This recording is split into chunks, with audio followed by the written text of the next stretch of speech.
Someone verify the sound. Boomer sound check. Boomer sound check. Woo! Give me a sound check, somebody out there. Someone in the chat. You're a bunch of chatters again. Big win, lots of chatter.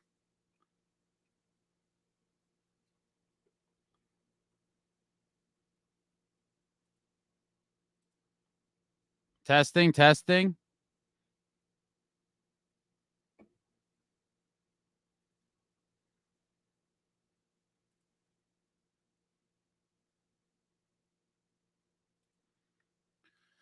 Whew.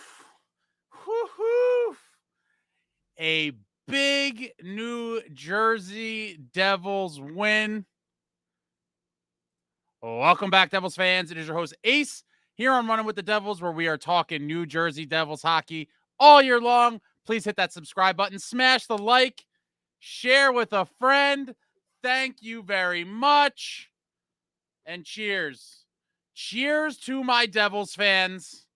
Another comeback performance after a pretty stinky loss in Carolina. The boys go to Ottawa, and as someone pointed out in the chat, put our New Jersey Devils one step closer to Brady Tkachuk. I'm kidding. Don't flame me. Do not flame me.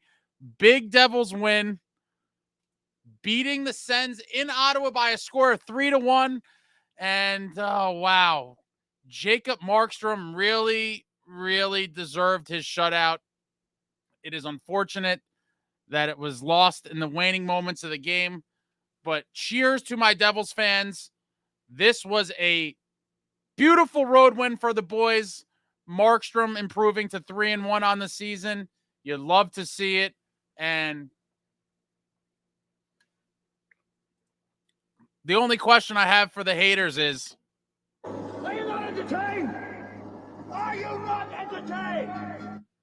Are you not entertained? The boys go on the road, and the Senators were no pushover tonight. Let's be fair. I mean, the Senators came to play. Nothing was going to come easy to the boys tonight. The first period was looking a little dicey. I would say the Senators had the better chances in the first period. The Devils had some chances too, but the Sens definitely came out strong. Devils weathered the storms that came in little waves, and we go to the second period scoreless. And at 2:39, our man,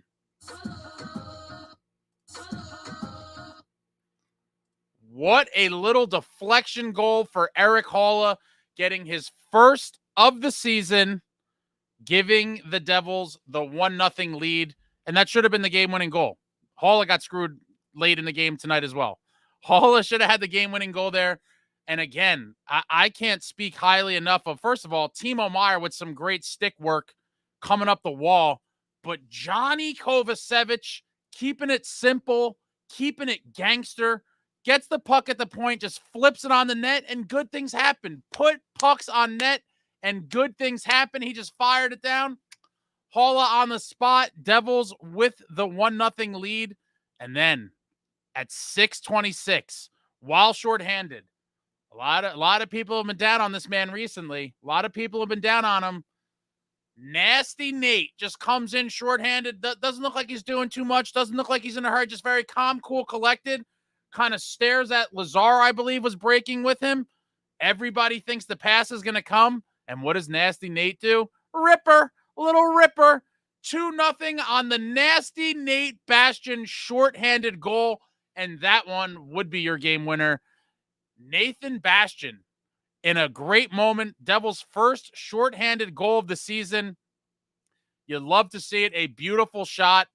And we head to the third period up 2-0, and I'm feeling pretty good at this point. I'm like, okay, Markey's in the zone. The boys look like they're doing enough. And I think this is going to be one of those nights where we don't blow the victory, obviously. That we don't blow anything. We preserve the win. And the boys did just that. But not before. Oh, I'm getting ahead of myself because I'm all excited. Obviously, to note, heading into the game, that Paul Cotter, the monster that he is, breakout season. Your boy predicted a breakout season. It looks like Cotter's going to deliver. I could only apologize in every video for only predicting 41 points to this man, because it looks like he is going to blow the doors off of my prediction. But Paul Cotter starting the game on a line with Jack Hughes and Jesper Bratt. I believe a well-deserved promotion. I do think, that third line with Nason and Haula was formidable and amazing. I just thought that, Cotter might be better served on a higher line. And who knows? It seems like he's going to be bouncing around all year, but it starts off with Cotter with the big guns, Jack Hughes and Bratt. They generated some good chances throughout. But then in the third period, we see a unit of Cotter, Nico, and Mercer. And at 12:39. Hey, yo, Paulie. Yo, Paulie coming up in the third with his 5th of the season from Hamilton and Dillon, giving the Devils the 3-0 lead. And that was more than enough to win, my friends. Devils, obviously, with 1:05 left while shorthanded. Brady Tkachuk, a man that you guys all know I love.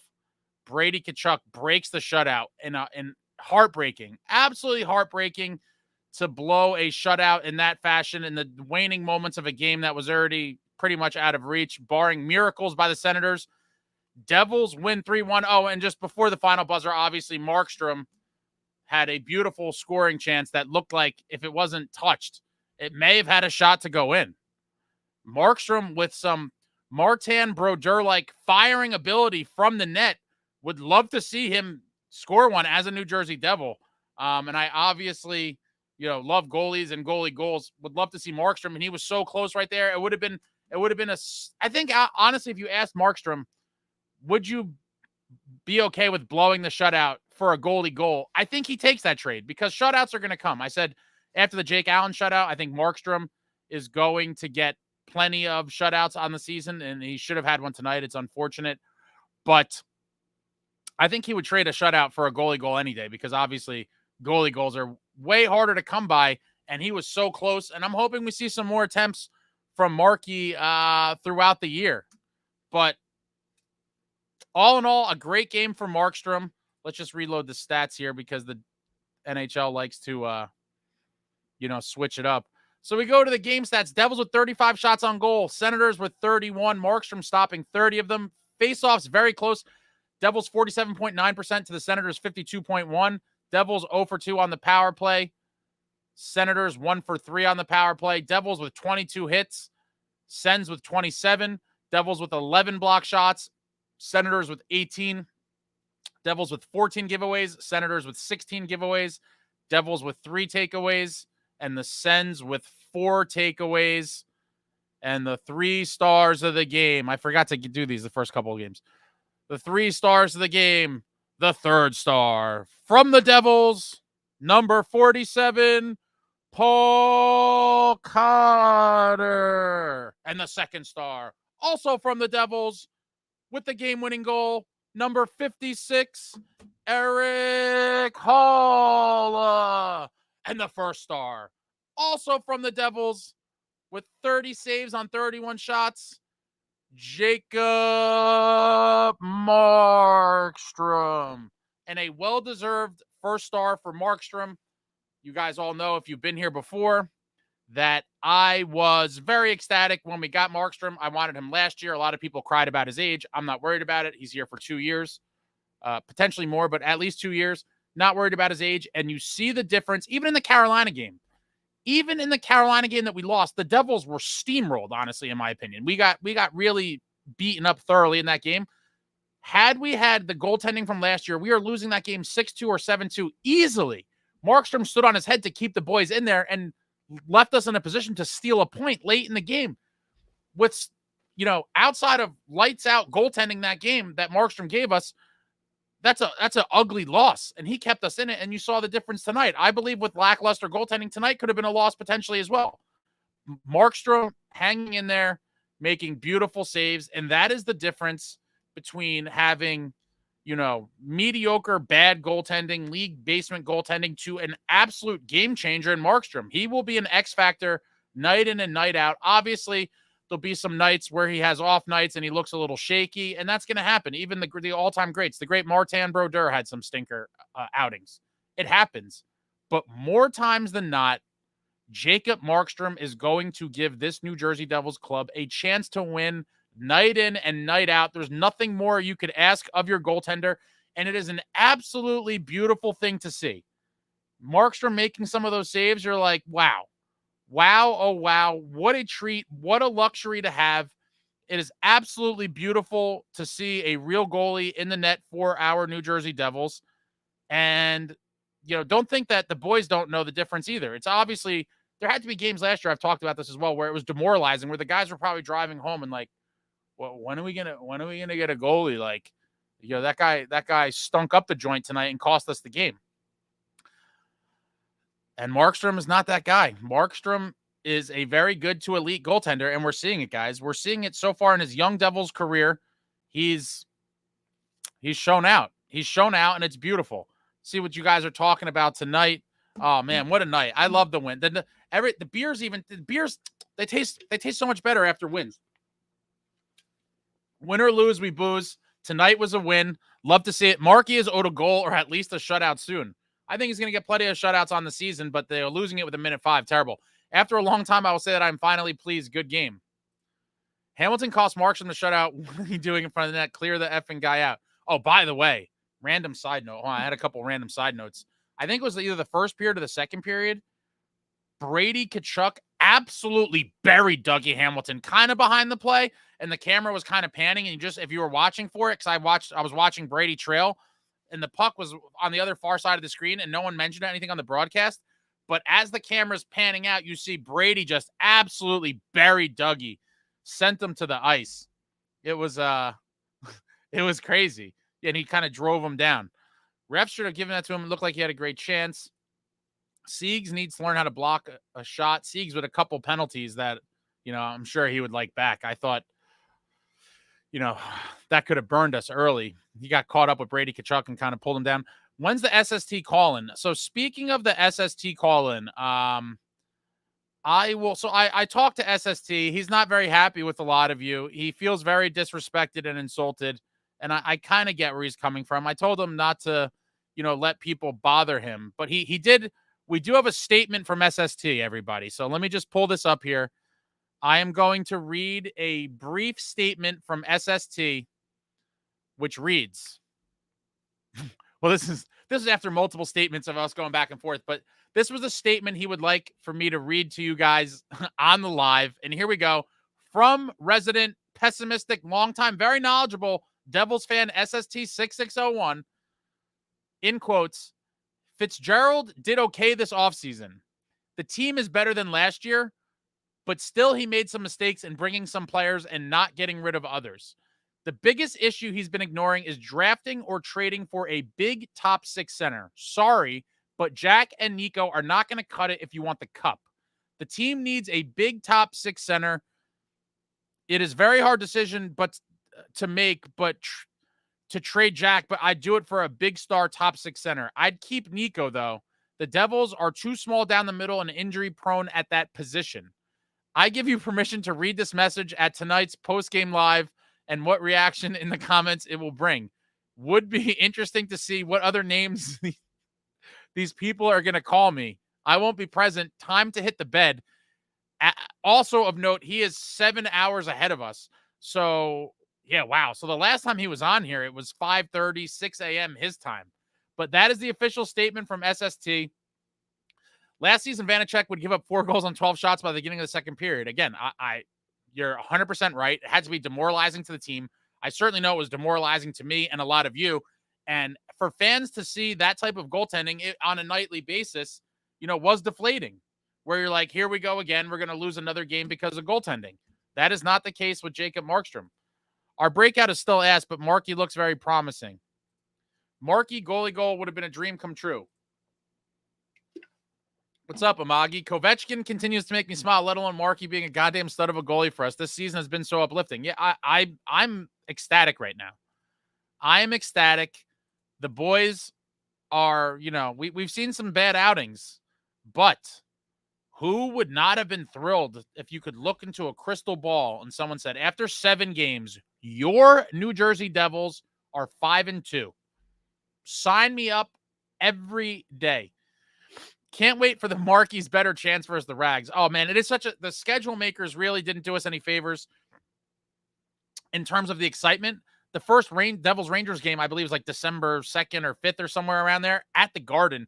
How are we going to go 2 full months into the season before we see a Devils Rangers matchup? I mean, both fan bases are clamoring for it. I believe hockey fans at large, even fans of other teams that watch that watch just games in general, everyone knows the Devils Rangers rivalry right now is kind of at not an all-time high, but it's definitely closer to what it was back in the day.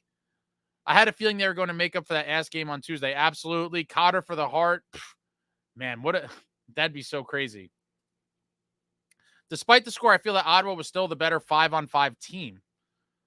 I would say it was fairly close. They did outwork us at junctures of the game, but I feel like it was nothing like what we saw against Carolina. And I do believe the Devils did deserve to win this game. I thought that they played well enough and had the chances and buried their chances to win. And again, you could chalk that up to the difference being, Jacob Markstrom. Jacob Markstrom was phenomenal tonight, and we're going to see that all season long. Nearly had the shutout almost. It's a shame. Markie's better chant must make its way to a Devils game. Cotter and Kovechkin are total studs, making Fitz look like a prophet. I mean, those were both, amidst the bigger names like Pesce and Dillon and obviously Markstrom. Cotter was an absolute just great find by Fitz. I mean, he even after they first traded for him, he was talking about him like, I think, kind of referring to that he thought he was underutilized and his potential was much more than he's shown. And then after you saw those video clips, you're like, okay, I'm buying the Cotter hype, and I did. And Kovechkin, I mean, wow, a 4th rounder. Shout out to the Montreal Canadiens for basically giving us Kovechkin. He is an absolute force. I love the man. He's a big body, plays physical. He's chipped. He's the first guy in all the skirmishes. Whenever, something goes down on the ice, he's like, let's do this. Let's go to war. Always getting ready to fight someone if he has to, bear hug, slam. And he's chipping in offensively. It's completely crazy to see that, Kovechkin now has 5 points on the season with a goal and 4 assists. Who saw that coming? To Kovechkin 5 points to Dougie Hamilton's 1. Who would have believed that through 7 games if we said Dougie will have 1 point and Kovechkin will have 5? I think that would have shocked a lot of people. The takeaways from tonight's game are that this is not the last year's New Jersey Devils, and hopefully we see these outings more consistently. I know a lot of you are still going to be kind of, let me see them beat good teams, this, that, and the other thing, and I get it all. We played Toronto and Carolina, and quite frankly, looked pretty bad against both of them. But I think it's just an adjustment period in the Sheldon Keefe era. It's going to take time. We're still so new in this whole world of Keefe and his system, and they're just going to get better as time goes on, and it's just going to be a glorious thing to see because, again, we could play games where, even someone just said a couple minutes ago, maybe the Sens did outplay us a little bit, 5-on-5, but it didn't matter. We buried our chances. Markstrom played extremely well, and we got the dub, and that's all that matters.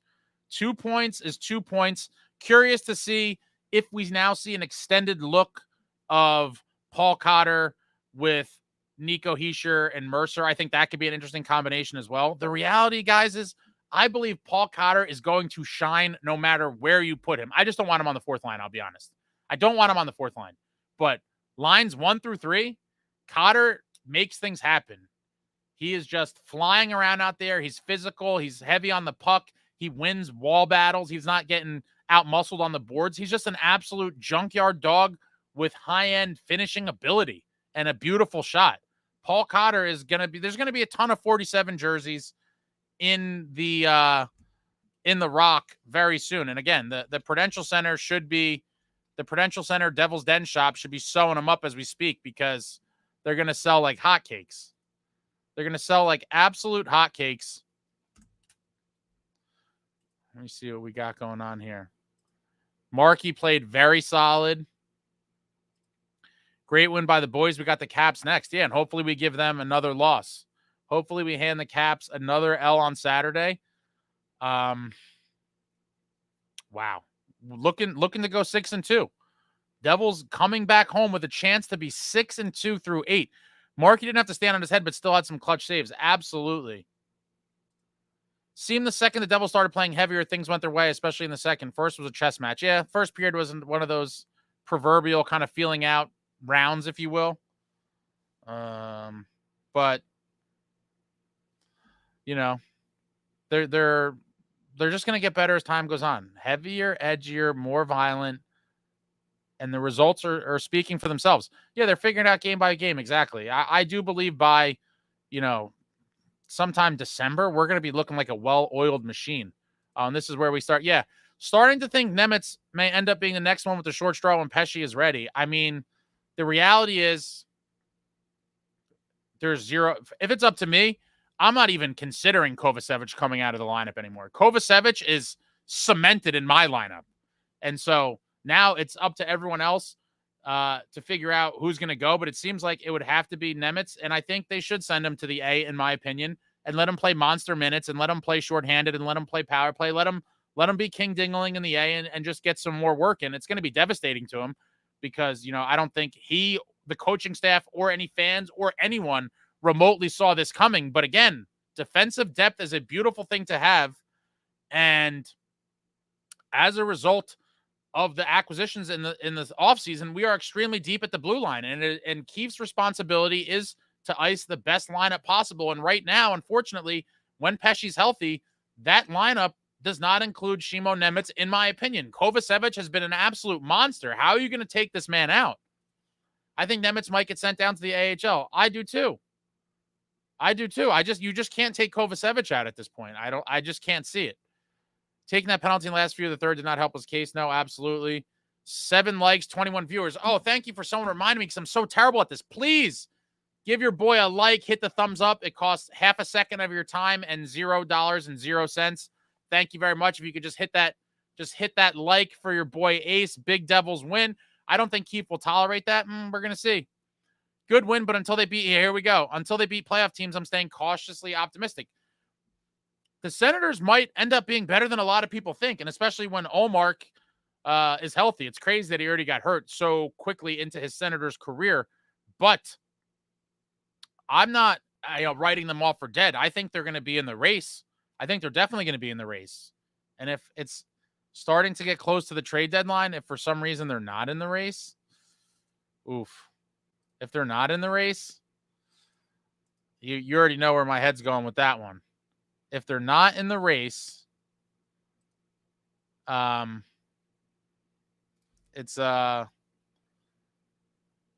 to be an interesting time because the rumors are going to be flying. I'm just dealing with something here.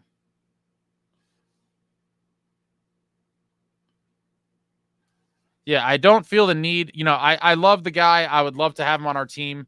I don't feel like it's as much of a necessity now because we did bring in some of those elements with Cotter and Nason. But if somehow you're ever in the position to land a guy like that, I mean, that single-handedly puts you from a potential contender to pretty much probably everyone's cup favorite.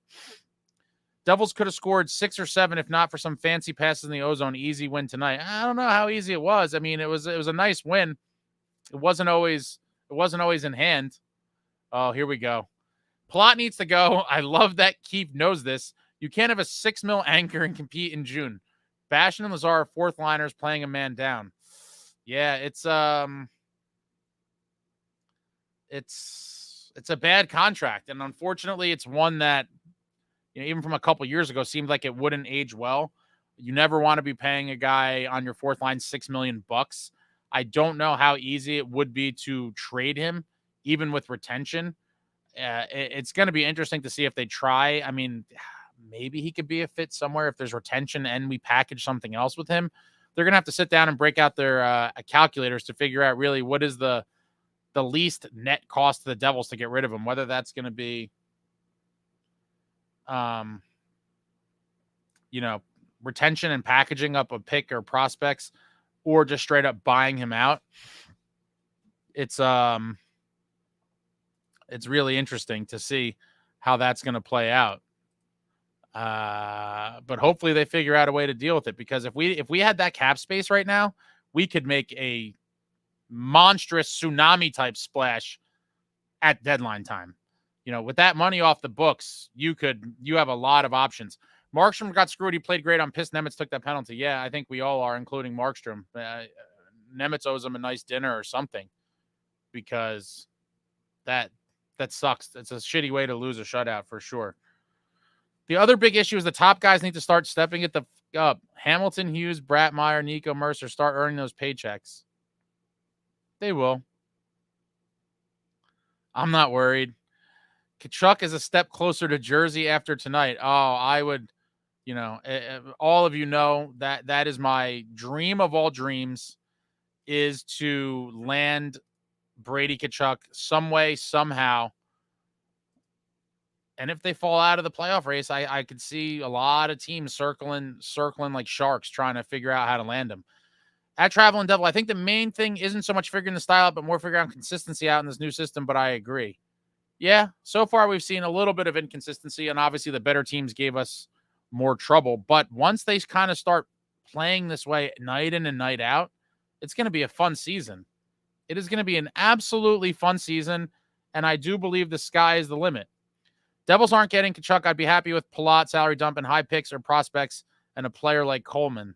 That's interesting. A lot of people love Coleman. I do think he was one of those guys that was just a little too early for us, like our true competitive window. And then he went out and you saw, his value to a true contender and what he was able to do with Tampa and getting those rings. I would like Coleman back. I think he makes like $5 or $6 million. He makes a good amount. What's going on, Jeff? What's going on, Chad? Love that game. Such a shame Marky didn't get the shutout. Yeah, it's terrible. It's terrible. What's up, Jeff? What's going on, Mel? Chico, Tazo, loud and clear. Hope you're having a good night. I'm having a phenomenal night. Anytime the New Jersey Devils secure a victory, it is a beautiful, beautiful evening. And tonight is just the latest installment on this young 24-25 season. You absolutely love to see it. Harry Cotter, you're a wizard. Bada Bing, Anno. Where's the bling at, Ace? Oh, it's not too far away. It's not too far away. What's up, Zebra Games? 200 subs. Go subscribe to Zebra Games channel. The youngest fan in our stratosphere. Very young man. Big Devils fan. Young man. I forget where he's located, but he stays up late often. Probably convinces his parents to let him watch the end of the games. What's up, Val? Puck Goblin. Yo, Ace. Hope y'all doing well. Heck of a win. Missed some of the game because ADHD moment, but heck was a nice game. If it wasn't for Tim, he would have a marquee goal. Yeah. Yeah, it's unfortunate. An unfortunate scenario. I love seeing Dylan go full to block the shot, even being up 3-0. Got to fight now to get Markey's first shutout. Yeah. Dylan's a monster. Dylan is an absolute monster. I don't know how to say it. Is this one evil, one of L, one VL? I'm not sure how to say that one, but hello. Victory dab to you. Ace, before you call us haters, beat good teams 12 years, 3 playoff appearances, and one of those is 12. Yeah. Listen, we're going to beat the playoff teams. We're absolutely going to beat playoff teams, and I cannot definitively say that that the Ottawa Senators are not going to be a playoff team. I think they'll be in the hunt. Now, I'm not going to go out on a limb here and say that they will make it, but I do think they will be at least sniffing the playoffs with Allmark in net and, Stützle and Brady, some of the other guys, Pinto. They have some good players, and so they haven't been able to really put it together. In Brady's tenure there, but I have a little bit of a surprise. And in honor of tonight's game, I'm just gonna let me just get this off real quick. Let me just get this off. Heavier, edgier, more violent. We got the little running with the Devils logo on the sleeve there. Some of you have asked about this. This is now going to be available. I'm calling this a friends and family release. Super limited edition. We got, bear with me one second. I'm pulling stuff up here.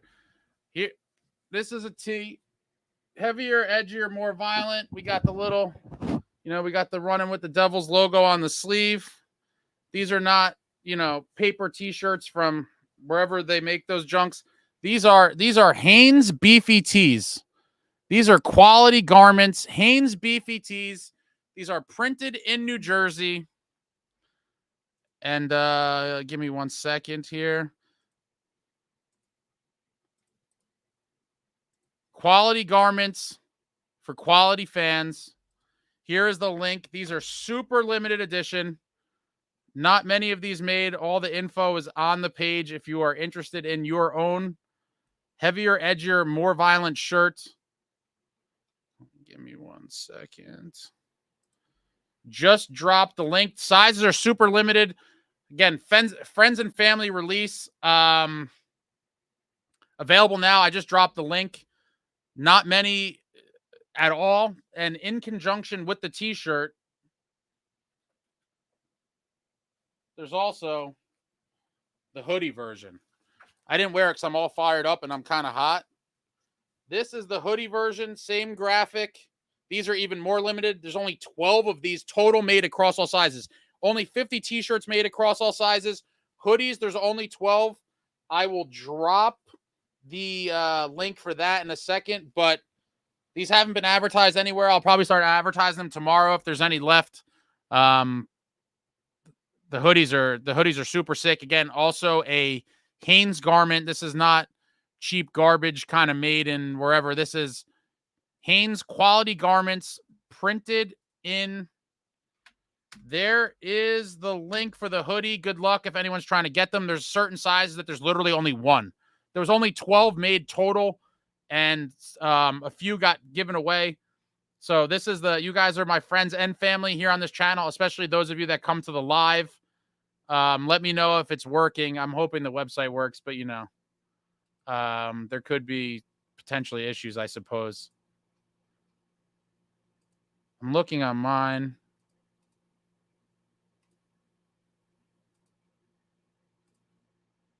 You can't view the cart? Oh, boy.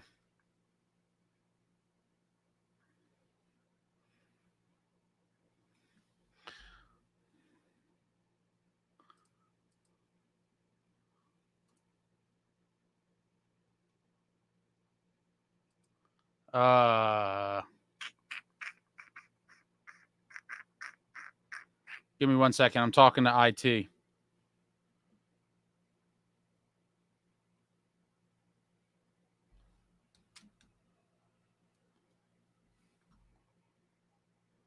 Bear with me 1 second, guys. Nothing's ever smooth, as is life for me.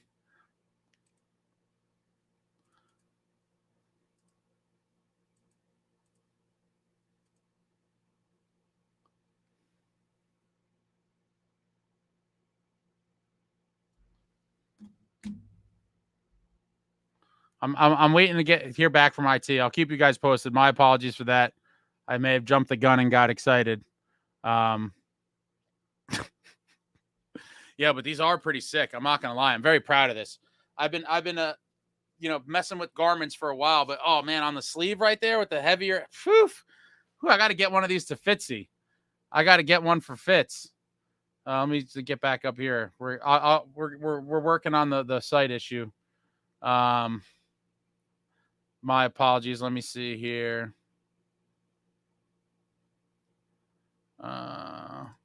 Marky being banger at his age for the doubters. Yeah. This is exact kind of game last year's Devils would have lost. The Devils would have lost probably probably most of the games we played so far, honestly. Ritter Engine, what's going on?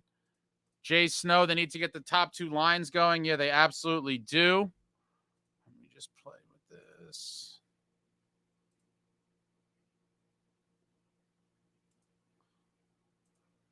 Love Marky's compete level. Too bad that late penalty. Yeah, that really ruined things.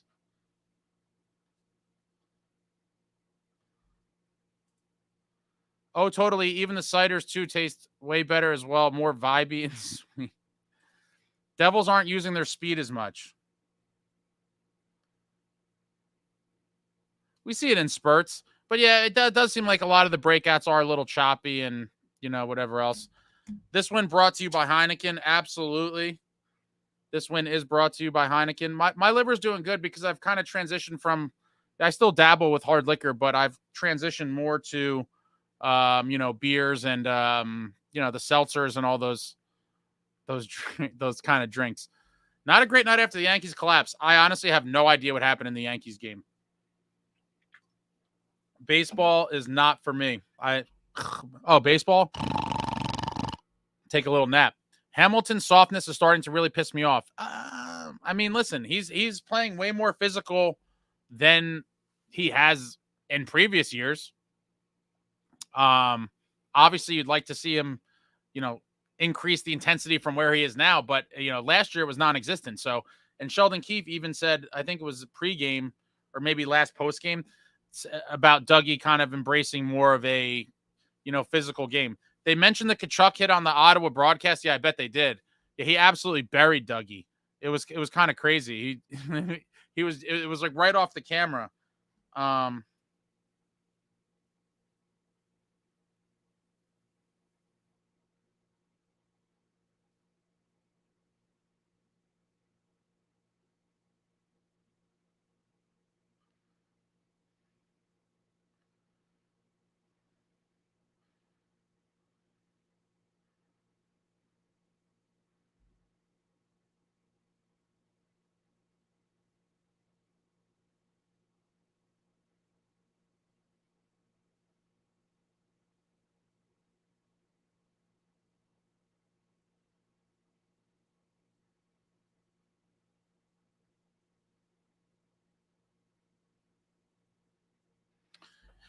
Working on the site's the issue, guys, but stay ready, because some of the sizes, there's like literally one.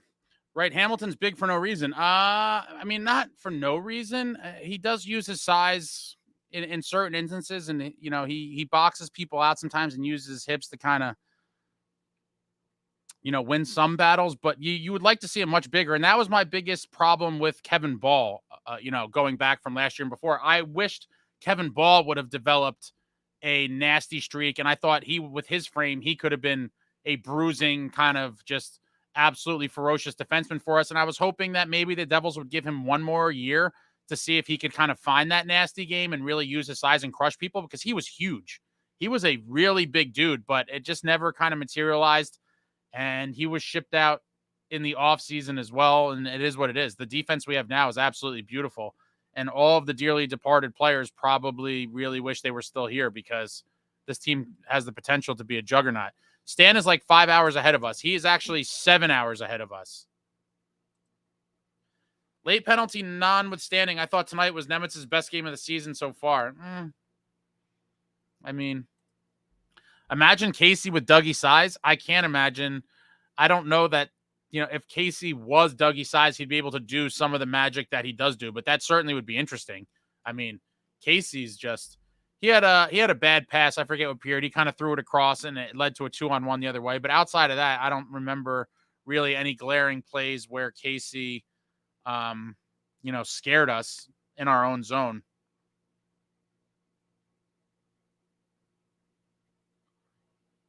Would you guys? Are you guys still high on Seamus Casey? I am. Megan, what's going on? Dougie is big for nothing. You guys are brutal. Joe Diesel, Simone, Dougie is big for nothing. Softy. He is a little soft. If you have off the wall opinions, like trade Hughes brothers, you got to be ready for the rebuttal. That's true. That is true. And I do think that is one of his crazier takes. The Hughes brothers are not getting traded. We're pretty much all in on them, for the long term. And so I can't even allow myself to think about it or talk about it, because it is very outlandish. SST is literally a Squidward of the Devils fan base. Statement SST. Oh, you guys are brutal. I don't think he does it to troll. I think he really believes that. And in his defense, if we were a different franchise or if they weren't brothers, I can understand some of the stuff that he says, right? If they weren't brothers and they were, Luke Johnson and Jack Smith, could you trade them for people that might fit the team better? Maybe. I mean, it's a maybe, right? But in the end, that's not the case. They are brothers. They're both part of the core. Hopefully, obviously, we all want Luke to re-up when the time comes. I think it's after next season. He's going to get a massive raise when he comes off his entry level. And that's another situation that I'm curious to keep an eye on to see when, what he's really going to be looking for. And if he's going to be one of those guys to, quote unquote, leave some meat on the bone, as Fitz likes to say, or if he's going to go for max dollars. And if he goes for max dollars, it's going to hurt the team cap wise. It'll certainly hurt the team cap wise. And I hope he's not that guy, but we will find out pretty soon if he's looking for every dollar he could get, or if he is, open to signing something somewhat team friendly. And the reality is, for Luke, I think people are going to say a team friendly might be something like $7.5 million. I think there's a world where that's considered team friendly. And it's like, my God, these salaries have just gotten so crazy. I mean, he was for what, a top six dude. I think he wants more of, again, SST is a very knowledgeable old school fan. He's looking for more of like the Jason Arnott type, big bruising center. And I'll be honest, I like them too. Three or four of the centers that jump out to mind, over Devils timelines of great teams. Bobby Holik, great center. 1/3 of the iconic crash line for the 95 Cup champs. He was also on the 2000 Cup team. Jason Arnott on the 2000 Cup team. You even look at 2003 big center and Joe Nieuwendyk, the legendary Joe Nieuwendyk. And so I get why a lot of people like the big centers. I personally do too as well. And it does seem like all of our centers kind of are undersized, but in no way am I, entertaining trading Jack Hughes, obviously. Demo, what's going on? How many days can we say we have legit reason to celebrate away games? Get loud, people. Yeah, what a road win. What a road win in Ottawa. He isn't wrong, but he's stuck in the 90s and 2000s, maybe. But I do think he has a point where we do need, it would have been nice somewhere along the lines to pick up a larger center because they are all kind of in a similar makeup. Brian, I agree with SST's statement. We were too small down the middle, but not give away Jack. Yeah, I think that's a kind of fair grip on the situation, right? Obviously, we don't want to trade Jack, but it would be nice to have a beefier center somewhere in the lineup. If they're expecting Jack to win battles on the wall, it's not going to happen. Yeah, I think that's probably the unfortunate reality. But sometimes he could use his speed, and I've seen plays where, he does a quick little, he'll go under someone's stick and kind of hit it real quick and grab it. Like, he could use shiftiness to kind of make up for the lack of strength or physicality. I am biased, but I do believe Devils Rangers is a top 3 rivalry in hockey, if not the best. I obviously I agree. I am biased too. But I mean, what would you say are better? Like, is Detroit and Colorado still, on fire? I haven't really seen one of those games in a while. Obviously, the Battle of Alberta, the Oilers and Flames, is a really good one. That kind of got really heated up in the last recent times. Brady didn't do anything tonight. Well, he got that goal to ruin the shutout. I'm almost sorry I called him VTech Volume 2. Fitz did a great job of finding buried treasure in the offseason. He certainly did. He certainly did.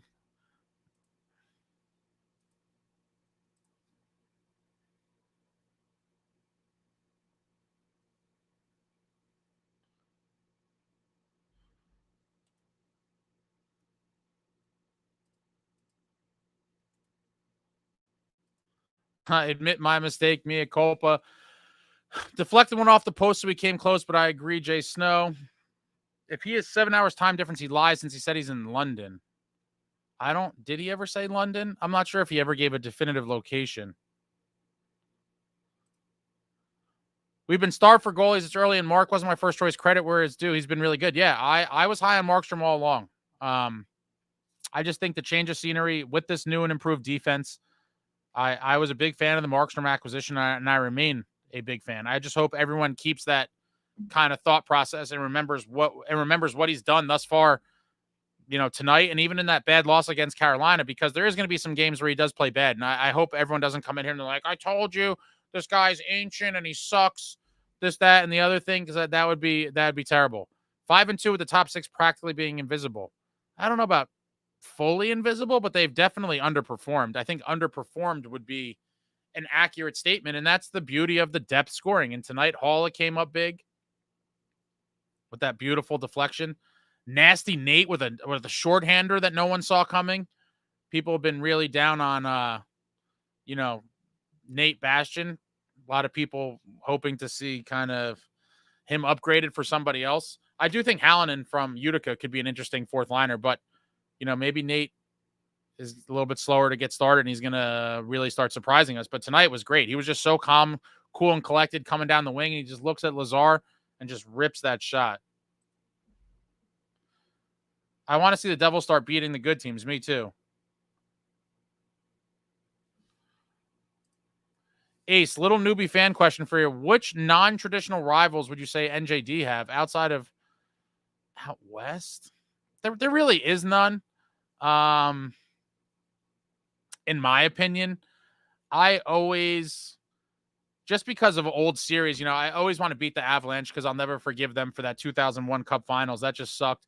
We lost in 7 games, so I always like beating the Avalanche. And outside of that, for the West, I mean, yeah, it's just hard. Most of the biggest rivalries I would say are, overall Rangers, Flyers, and I guess to some extent, again, we're kind of stretching here, but the Islanders. I mean, mostly local division stuff. Shit, I would even consider the Hurricanes a rival now. I hate the Hurricanes. I forget if it was on another live or when it was, but I hated the Hurricanes a lot after they beat us in 2002, the year after the Devils lost in Game 7 in the Cup Finals to the Avalanche. The following year, we get bounced in the first round by the Canes. Kevin Weeks comes in and just stands on his face to knock us out of the playoffs, and I've hated them since then. And then in 2009, for those of you that go back to that timeline, the Devils melted down at home, Game 7. Winner goes on to the second round. Devils up 1 goal with like a minute and a half or so. Carolina gets one to tie it, and then like 20 seconds later, they take the go-ahead, they get the go-ahead goal, all within like 40 seconds or a minute or something crazy, and the crowd was just stunned. I remember sitting there at the game at the Rock, and I just sat in my seat and was just dejected. It was the most in-person or the most dejecting in-person loss I've ever seen, just because of the fashion in which it happened. And then my hatred for the Carolina Hurricanes hit a brand new level after that, because that was just terrible. And I remember sitting in my seat and I watched the arena empty out, and I was stunned.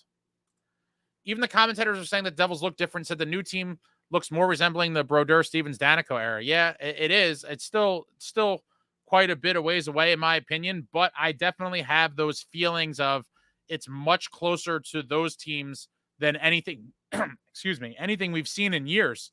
And that's a winning formula. It's proven from past good Devils teams as well as, other teams in the league. Just look at what Florida's been doing. Here a bit late. Wish they had the shutout. We all do. It would have been nice to get that goal to make up for it for Markstrom, but that didn't happen either. Keeping the system seemed to have clicked very quickly with the bottom 6 in defense, specifically night and day from last year. The top 6 will click eventually too. I hope so, but I'm very curious to see what the top 6 ends up being, and if Cotter is going to be kind of bounced around often, if he will be a mainstay in the top 6. Those are all very interesting questions, in my opinion. But as long as Cotter's in the top 3 lines, I think he's going to do very well for the Devils, because he's shown that he could produce no matter where you put him. I'm sure Nason and Haula want him back. They're probably like, come back to the 3rd line, please. We need you, please. This game last year, Devils would have lost after that first period, probably. It's definitely a fair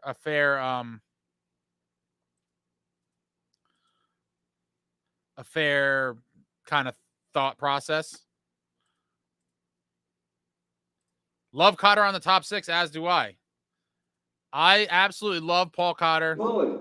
Yo, Hey, yo, Paulie. Yo, Paulie, with a breakout season, he's going to smash his previous career high of 25 points. I predicted he was going to get 41. At this point, it seems like, 60 points is very attainable. I would be shocked if he didn't have 50, I think, at this juncture. I mean, the way he's looked, this is not a fluke start to his Devils career, in my opinion. This is a guy who is seizing the opportunities given to him, and he's making the best of it. Hate to say it, but if I have to send at least one down to AHL between Casey, Kovechkin, and Nemitz, I'm sending down Nemitz currently. Same here.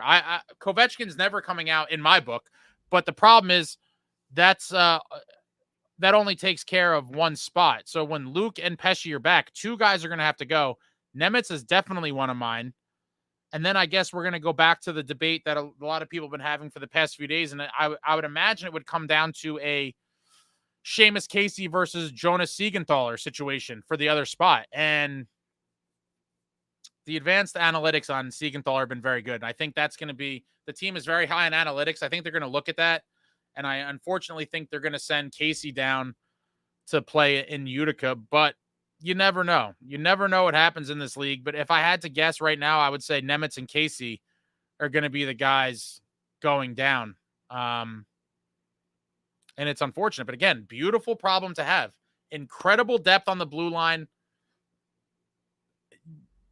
It's a great problem to have. It sucks to have to make the decision, but it is a beautiful position to be in. And every GM in the league wishes they had the defensive core that Fitzy has right now to work with. Bratter almost tied the game against the Canes. Yeah, he whiffed. That was a big one. He actually whiffed on another one. It wasn't as much of a whiff as I think the one that Jack passed to him in the Canes game when it was right there. But there was one in the first or second period that bounced off the end boards and came flying back, and Jack kind of had a whack at it, and he missed on that too. I was skeptical of your 18-goal Cotter prediction, Ace, but now it looks like even that was underselling it. I would love to see this guy get 30. I mean, my God, but even 20 goals, 20, 25. I mean, what a success story. Coming over from Vegas and just having an absolute breakout year in New Jersey for this New Jersey Devils club. I mean, it's going to be interesting to see, how he goes as the season goes on. Does he play more on the third line than anywhere else? Is he constantly just shuffled around? Does he kind of settle down on the second line? Does he somehow settle down on the first line? I mean, there's just a lot of question marks surrounding Paul Cotter. Cotter might be our MVP this year. Nemitz finishes the season in the minors, probably. Can we still send Nemitz down without waivers? I believe so, but I'm not. All the rules and all these things with the waivers and all that stuff, someone else probably knows a little better than me on that front. Dano with the welcome back Cotter line waited till game 7. He must have been – Dano must have been sitting on that one for a while. If and when Cotter comes total beast, do you still think we need Brady? No. So I do think no one needs anything. At this point, I don't think the Devils need, quote unquote, need much of anything. I do think Brady would put this team over the top, obviously, if we were somehow able to get him. But I do think with the other guys, with Cotter and Nason, it's not as much of a, it would certainly help the team tremendously, in my opinion. But before we had those guys, it made even more sense and why I thought it could happen. But you never know. You never know. Well, I'm just testing something out here. I think there's going to be teams in on him. I really do. If they're out of the deadline, he has a no trade. He has a no trade that kicks in on July 1, or no move rather. And that's going to make it harder for the Senators to trade him anywhere. He's going to have more say in where he goes. And if they are truly out of the playoffs, are they going to risk, what the fallout would be of the no move kicking in? It's a very tricky situation. He said all the right things this summer. He wants to be there. He loves the Senators, all that stuff. But in the end, he was on the ice feet away from his brother lifting up the cup. And is that something, does he want to be attending his brother's playoff games every year and not playing in any of his own?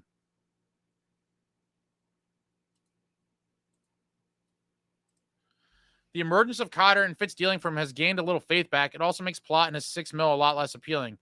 Hope Andre gets it going soon. I mean, even if he gets it going, though, at any point would someone be like, this is now a $6 million player? Probably not. Outside of, and I said this, a monster playoff run could, a series-winning goal, a couple overtime goals, or a big assist, something of that nature could make everyone be like, we don't care what your regular season was. We don't care what you're getting paid. Like, those handful of plays or whatever it is during a playoff drive kind of, healed all wounds, if you will. But he's going to have to be here and contribute in the playoffs for that to even be a possibility. Devils mostly kept him to the outside. All their shot came on the D-man walking the puck in. Markey was there. Bench or whatever for Nemitz. The Devils are only beating bad teams. Well, they struggled to even do that last year, so this is an improvement. As the top 6 learns to click with Keefe, they'll start beating contenders. Yeah, it is interesting how, the top 6 has had, it seems like a little bit harder of an adjustment. But, once those guys get going, it's, the sky is the limit. I do think that it could be a really special season, especially when those guys get it going.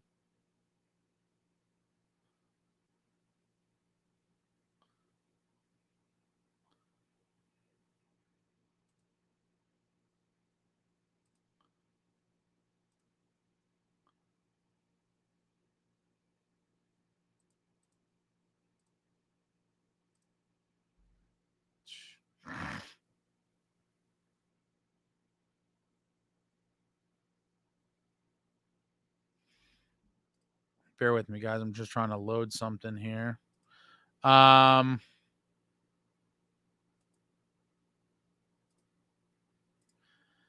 Beating the teams we should beat and not playing down to the competition.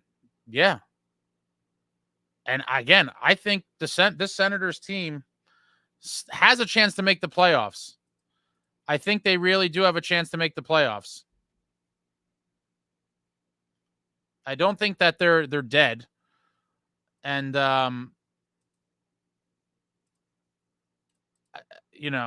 this could be one of those games where you look back after some time and you're like, yeah, they didn't have Olmark in, but they are a good team. But we're going to see it as the season goes on. But if they're out of it, I firmly believe tons of teams are going to be knocking on their door trying to get Brady. And the Devils, I would hope, would be in on him, but I'm not as obsessed with the notion now just because of, the other guys we did bring in. But if he was available, would I want the Devils to try to get him? Absolutely. Andre, Casey, Pesci, Luke, Covey. Palat shouldn't be on the 4th. Yeah, but where do you put Palat? That's the kind of problem we're dealing with right now. I agree that he's not really going to be much of a contributor on a 4th line, but how do you put him on the 3rd line? We're 5-2, and Jack and Dougie aren't near full potential for the season. Yeah, both underperforming thus far. Jack, I think, is going to get it going. He's been generating. He just hasn't been able to finish on some of the goals, but it was nice to see him get one the other night. Agreed on Kovacevic. We need his physicality, and he's been great with his decision-making. Casey and Nemitz are coming out with everyone healthy. I think, Jeff, that you're correct. I think the young guys are going to be the odd ones out, and, Kovacevic will be here to stay, I do think. And I think Siegenthaler is going to be saved as well as a result.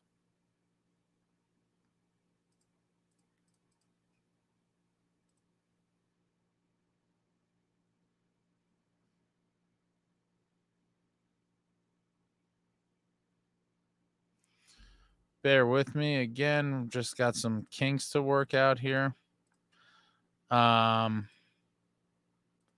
Bratt hasn't either. Yeah, Bratt, that big whiff that hurt. The big whiff hurt, and he had another one that bounced off.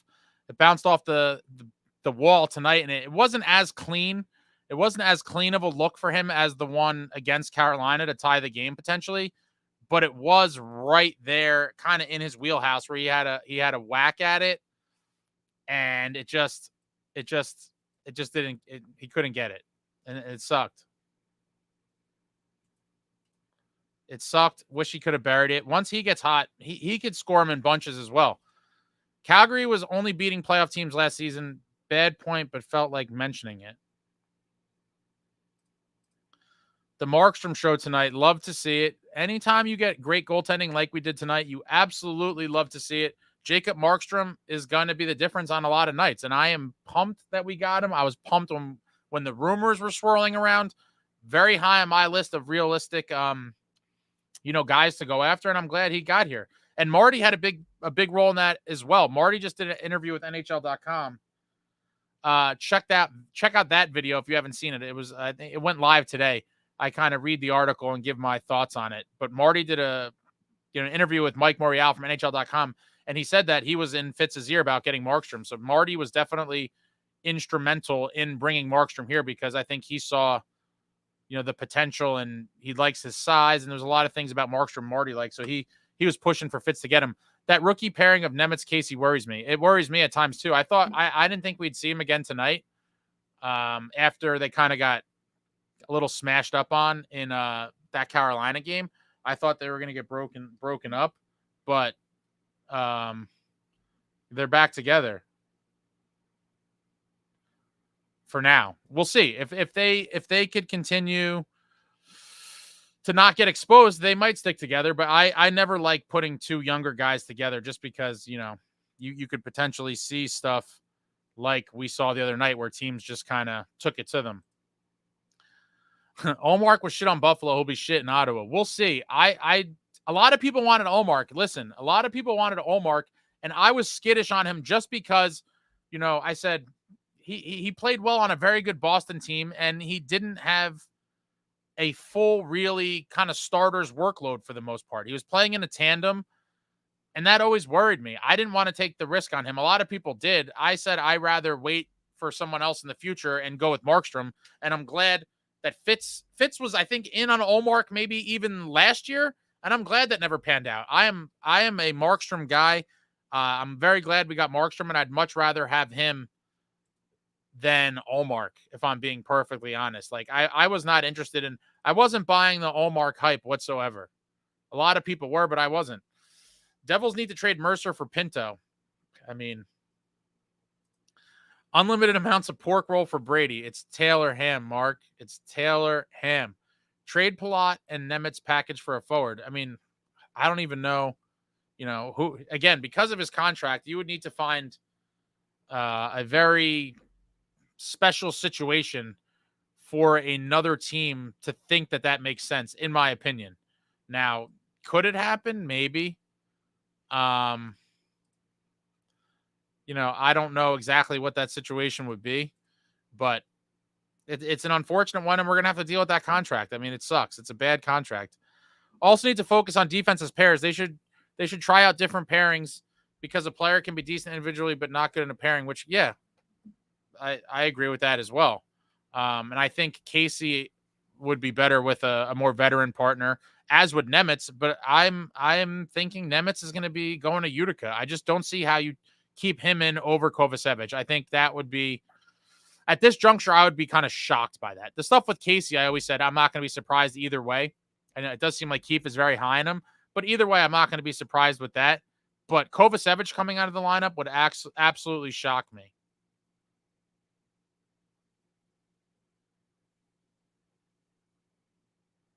Poor Brady realized what he's missing out on not being an NJ.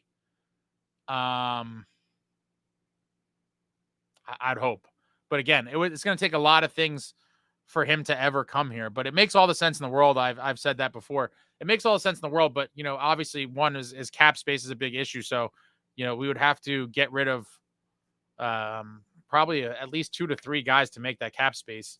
But there are potential trade packages, I think, where you could kind of make it work. But again, I now think, he might just go down with the ship for years. I don't know. But if they're out of the playoffs, it will be interesting.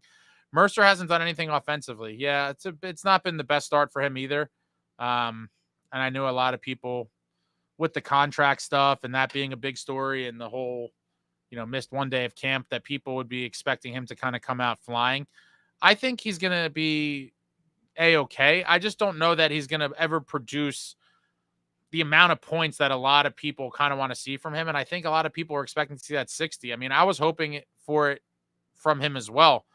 But you never know. It could be one of those things where in 4 years from now, we're still talking about how come, if he's still here 2 or 3 years, whatever it is, how come he never got back to that point he did in 22, 23 when he had, what was it, 50 some odd points? Let's see.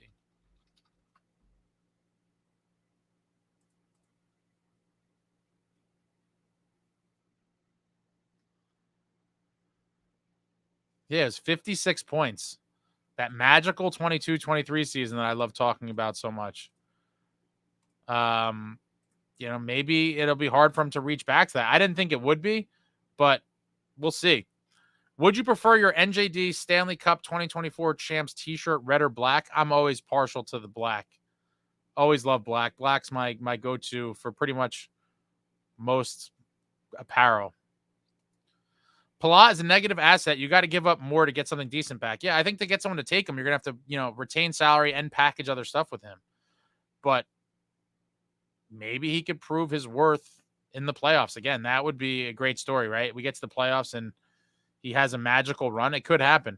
Brady was dejected. He lost to the Devils again. Yeah. He's a fiery guy. He doesn't like losing to any team. Devils are in the window. Give the picks to get him gone. Had some nice moves and passes. One of them I think he should have just shot. It wasn't 6 mil worthy, but I noticed him more tonight than any other game thus far. Again, right, I'm now past the point of hoping he plays like a $6 million player. I mean, that ship I think sailed a while ago, right? So at this point, I'm just hoping he could be productive in some sort of role and kind of find his groove in that role, whether that's a third liner, a fourth liner, just contribute something. I'm not even asking for $6 million worth of production anymore because I think that's a fool's errand. I don't think that's ever going to happen. So just give me something though. Give me something so that it's not a complete waste. Who would you rather trade at the point to bring Brady to NJ, Casey or Nemitz? Obviously, with other players involved. That's a hard one. That's a real hard one. I can't give an answer to that right away. My quick answer, yeah, I think Nemitz is going to be a phenomenal player. I really do. If I had to pick right now on the spot and didn't have time to really dive into it some more, my quick answer would be I would rather keep Seamus Casey. That would be my, what he's shown in the brief time he's been here, I wouldn't want to give up on that. I do think he could be a very, very, very good defenseman for a very long time. And I think Nemitz can too.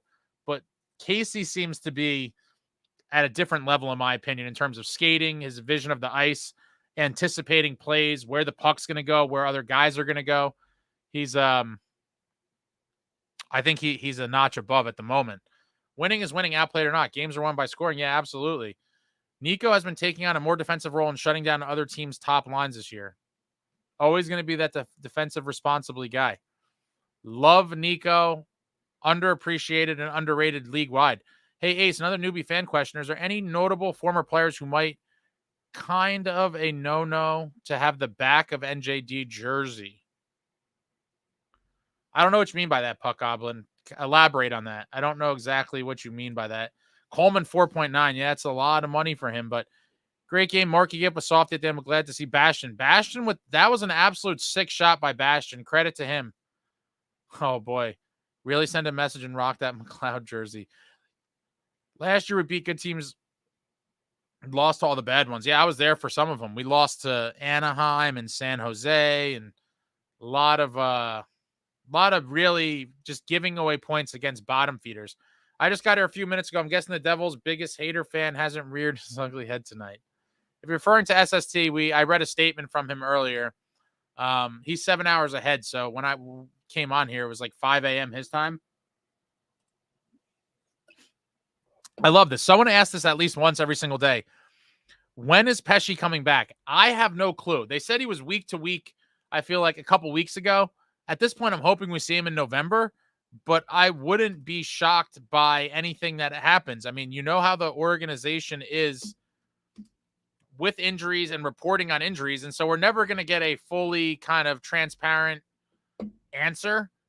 And so, anyone's guess is as good as mine. I'm hoping in November, but very bizarre situation there. Let me guess. Devils won, but they're still not good. Devils tried to bring in vet with Palat. This team is so young. Yeah, I understood why Fitz did it. You know, a playoff performer, a guy who's won cups, has that experience, and we didn't really have any. So I get why he did it. I also does anyone remember was the Palat signing the same summer that we were supposedly in on Johnny Gaudreau and missed? And supposedly he was like thinking about it, and then I think Palat was just kind of like a not necessarily a what is the word for that? It was kind of like the backup prize. I said Kovacevic is more than a depth move. Ace disagreed. I welcome you back to the right track, Ace. Again, this is because of multiple injuries, though, Demo. Without those two injuries, I don't believe we would have seen Johnny Kovacevic in the lineup yet. I believe when Fitz got him, that was a depth move. However, with injuries, Kovacevic got a spot, and now I think he's earned it, and you can't take it away from him, in my opinion. There's no way I'm taking Kovacevic out of the lineup. But credit to you, Demo. Regardless of injuries or not, he's here now, and you know, I don't see him coming out. Sure, 12 years, not great record, but I'm sure in that period they had Kovalchuk desert the team along with Parise. Kind of puts wrench in your plans, along with bad luck replacing Marty. Markstrom is a breath of fresh air. Outside of the few seasons of Corey Schneider, we've had just a million goalies, just patchwork holes, random kind of journeyman goalies come through. And we never had outside of Corey Schneider for all those years, there was no goaltender really worth even mentioning over that time span. And finally, it's been addressed, and it's been addressed properly. Markey is here, and I could not be happier. Isles shut out again. Rough. Sens are definitely a wild card contender. Yeah, I think they could be, especially if Omar could get hot and stay healthy. They have some really good players, and Travis Green is trying his best to right that ship. And if he finds a way and gets them into the playoffs, Travis Green is going to go down as a hero in Ottawa, because for you guys that think we've had it bad, Ottawa has had it bad for a very long time.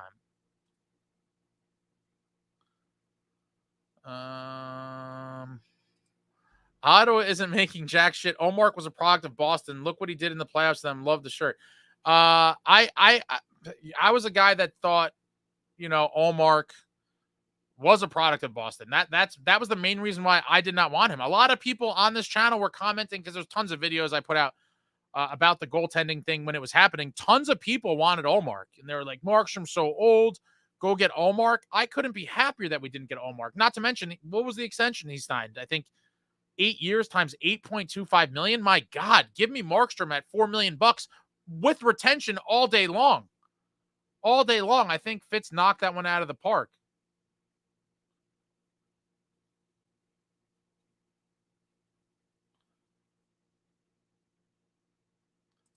What's going on? Select the boy. Fitz effed up with Holt, saved it with Cotter. Love Dylan Markstrom. Looked like he's the guy. Allen has been good since coming over. Nason Beast. Lazar was awesome. Hope we see Pesci this year, but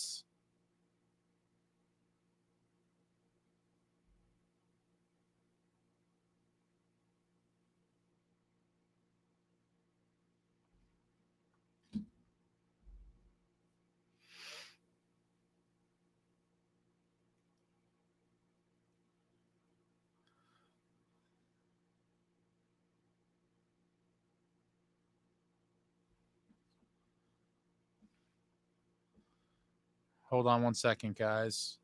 I might have some breaking news. We might have some breaking news.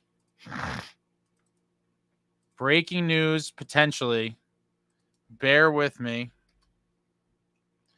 Bear with me, breaking news.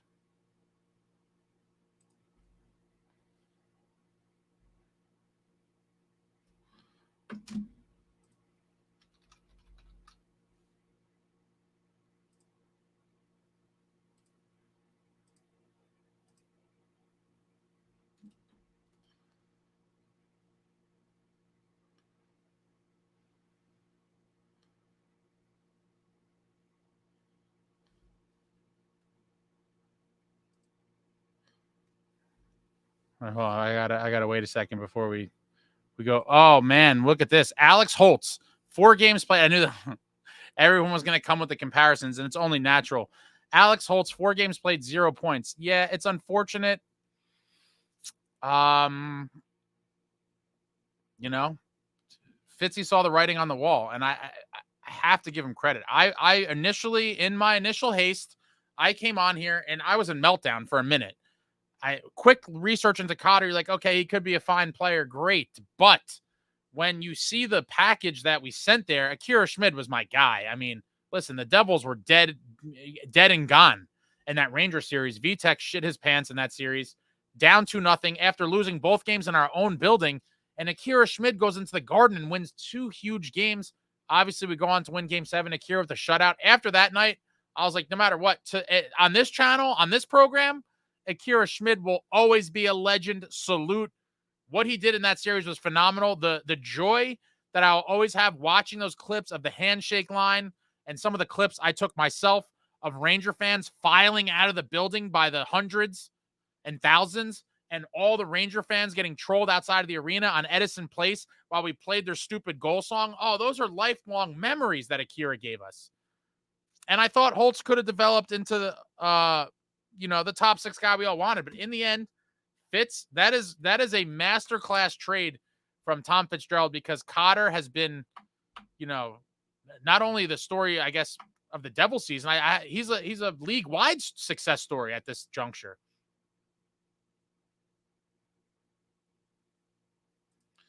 Hamilton's issue is that he doesn't always go 100%, kind of lazy sometimes. So there was one play that, shout out to Steve the Maniac. There was one play, and he's a couple seconds ahead of me, so it pisses me off because the feeds and the, all the shit online. But there was a play behind the net where Dougie could have absolutely murdered somebody. The guy came in and Dougie had the angle on him, and he checked him, but it looked like 30%. Like, it looked like the potential was there for him to just completely blow this guy up, and he just gave him a light nudge. And I think a lot of the guys do that now. I don't know if it's penalty related, that they're afraid of taking a penalty, or they're not trying to hurt guys, or I'm not really sure. But he let up, and I wanted to see him blast the guy, completely blow him up. Markey was solid tonight. Markey's going to be solid on most nights, guys. Cheers. Cheers to Jacob Markstrom, a real goaltender in net for your New Jersey Devils. Last year in Vegas, Paul Cotter scored 7 goals in 76 games. What a prediction by Ace. Your boy. Sometimes I get it right. It's not, it's super early, right? He could finish the year with 7 goals. Again, I don't see it happening. But just after watching the video clips of the speed and the hands, I was like, if this guy gets chances, he's going to bury pucks. The skill is clearly there. And I thought, that he would get chances on higher lines like he did tonight. And hopefully he just continues to thrive wherever he is. And we might ultimately see him back on that third line with Nason and Halla, because they were just an absolute force in the game they played together. Ball's problem was he wasn't that good. I thought he had potential. Timo is still not living up to his contract. I think Timo's going to be fine. Obviously, a less than stellar start for him as well, but that's the whole top 6. The story of this season thus far for this New Jersey Devils is goaltending and depth scoring has been the savior in these beautiful wins. Ball probably would have stepped it up this year if he was playing with the new guys, probably. And that's the unfortunate thing too. I do think guys are capable of playing better when they have better, guys playing with them on defense, right? If your partner is better than other guy, or if your partner is more stay at home versus a roamer, you might feel a little different. You might feel a little safer. And, you saw that even with, Siegenthaler with his down year last year. I'm assuming he's saying that because Val wants to see a lot of points out of Timo Meier, quickly. High on Casey, so high I could smoke him. Dougie has been progressively getting more aggressive. Working with Dylan has been good with him. Yeah, Brendan Dillon's physical brand of hockey is rubbing off on guys. And when Dylan's out there, with Dougie, and he sees Dylan doing the thing in the physical department, he should want to raise his game to that level too. When you see your partner crushing dudes, you don't want to be the guy oh, that's, Dylan the killer and Dougie the gentleman. You want to be a violent gentleman. High on Casey. I think he's already better in his own end than Luke Hughes. So this one is tough for me. I saw people kind of saying stuff like this before. And the reality is it's hard for me to tell if he is truly better defensively than he is better than Luke, or if Luke is just taking more gambles. If Luke is taking more gambles. And it's hard to know. So again, if Luke comes back and Keith tells him you can't go roaming, you can't go gambling, you have to be responsible. All right, guys. So I just got word from IT. I got word from IT. I hope this works. Here it is. Go quick. There's very limited quantities. I just got word from IT that we are up and running. Shout out to the IT department after we had some glitches. We should be up and running on the site. Let me just check. Oh my God, the chat's gone crazy.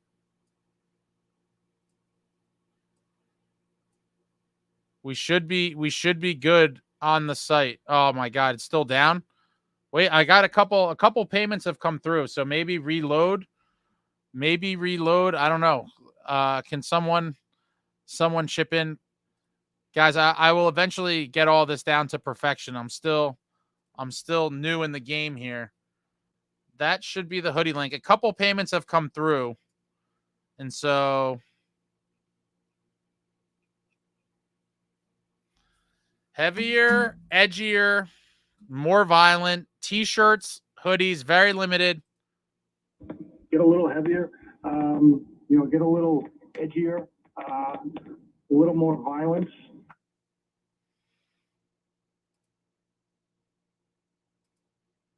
Chase, shout out to my man Chase. I don't even know how to pin it, Chase. I'm just an old man trying to find my way. A couple payments came through, so I'm curious how. Guys, I'm gonna get better. I appreciate you all for sticking it out with my technological deficiencies. The last live was really not my fault. I did nothing different from the night before. And for whatever reason, when I went to do the live after the last game, it wait, Amagi, how can you type in the chat what was the trick? He got his order came through here. How did you do it, Amagi? And also hold on, let's see who else. Zach, I think.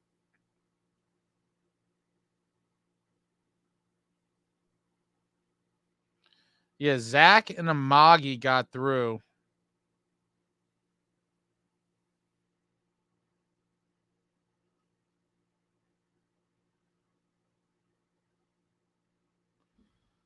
Yeah, Zach, what was the trick?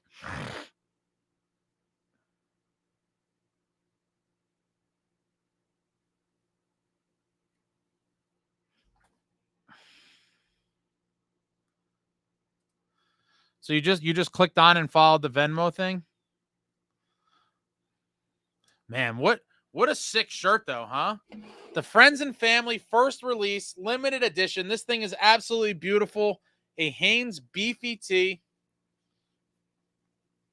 And we got the hoodie. Heavier, edgier, more violent. Got the little logo on the sleeve. Beautiful. Absolutely beautiful. And I hope some of you are able to pick that up. I'm just trying to figure out what exactly. Yeah, Zach got through. Sticking in front of the.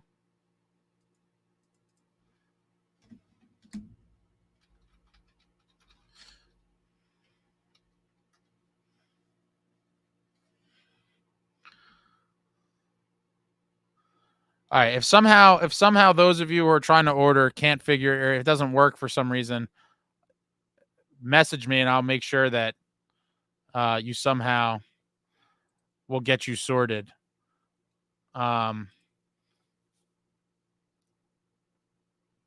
Let me see.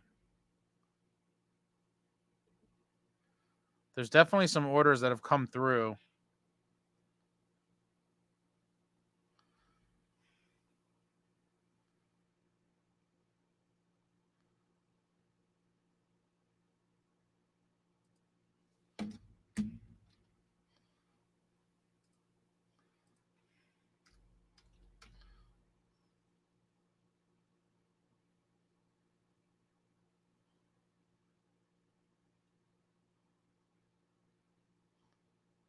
Yeah, I don't want to pin the comment because I'm not sure why.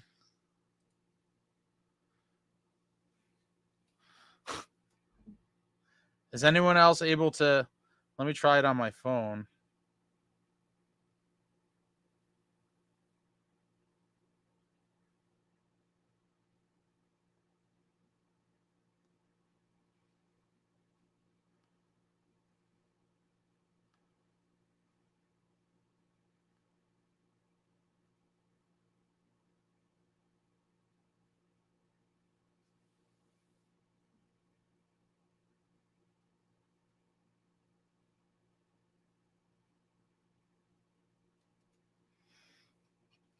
Let me get back to some of this.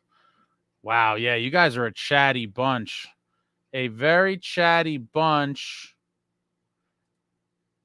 Fitz should offer Cotter a Tuck Vegas type contract next year, 8 years, $3-4 million a year. I mean, that is the other thing about Cotter. I mean, how exciting.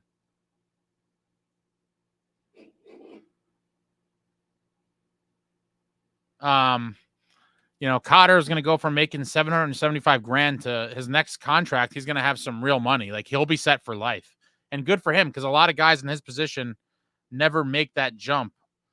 From that league minimum range to the big boy numbers. He very well could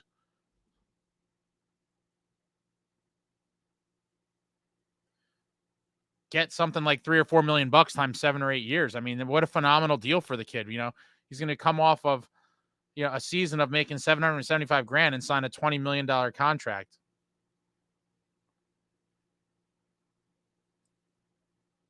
It's pretty wild. Pretty wild.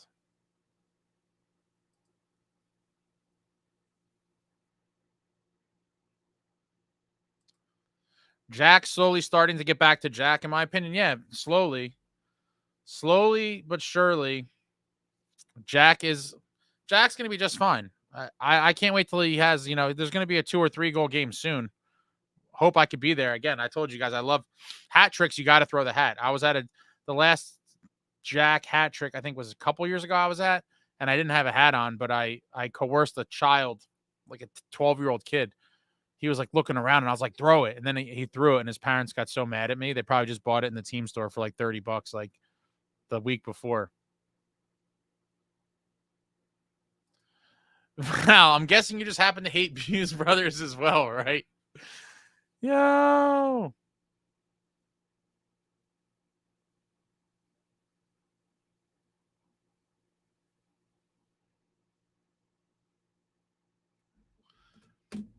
It's possible. This malfunctioning Ace website was brought to you by RWJ Barnabas Health. Yeah. Disagree. Palat had to go and not sold on Tatar. The Tatar signing, I wasn't huge on it. I mean, I think Fitz was obviously going for the reunion tour and thought it might work out at not a huge deal for him. But I would have preferred to go another route. But with the Mercer signing kind of looming, there was not much money available to spend.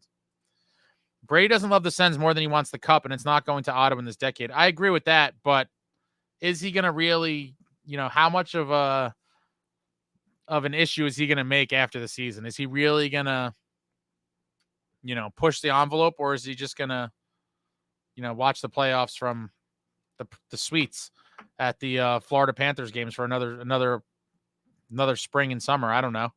Jack's nemesis is the poke check. Pisses me off when random players can defend him with a single chopstick. I mean, he doesn't. Yeah, I mean, I get that. Again, when you handle the puck that often in a game, though, you're going to have those giveaways and turnovers. It's unavoidable with the amount of time the puck is on his stick. I'm trying to figure this out. There's a Val and a Vals in here. Oh boy, 2 Vals. The Val Battle Royale. SST is the ref. Devils won, so all peace. We are stuck with plot until at least the trade deadline, if not the draft. All we could do is try to put him in a place to succeed and hope to not to sweeten the pot as much to get him out. Yeah, I agree. And the pot is definitely going to have to be sweetened. I wouldn't want to, I guess a second round pick I'd be fine with. But yeah, I think we really should just try to figure out how we could get him to be a productive member of this roster and just figure it out. Move him up and Tatar down. I think Tatar is going to be a very ineffective fourth liner as well. That's the problem with guys like that. Oh, I knew someone was going to mention it. Gritsu could come out in March, but no guarantee. Palat should be waived if he can't be traded. A lot of people high on Gritsuk. A lot of people expect him to be on this Devils roster very soon. That would be super interesting if he appeared at any point this season. And a lot of people I think he's going to be a top 6 guy right away. That would be a very interesting, development on the season. I'm not a fan of Bastion. Him and Lazar are so damn slow. Lazar is amazing though. Lazar hits, blocks shots, battles hard. Bastion, a different story, but he showed tonight that in the right moments, one shining moment, he came down that wing, froze everybody, and just ripped an absolute beauty.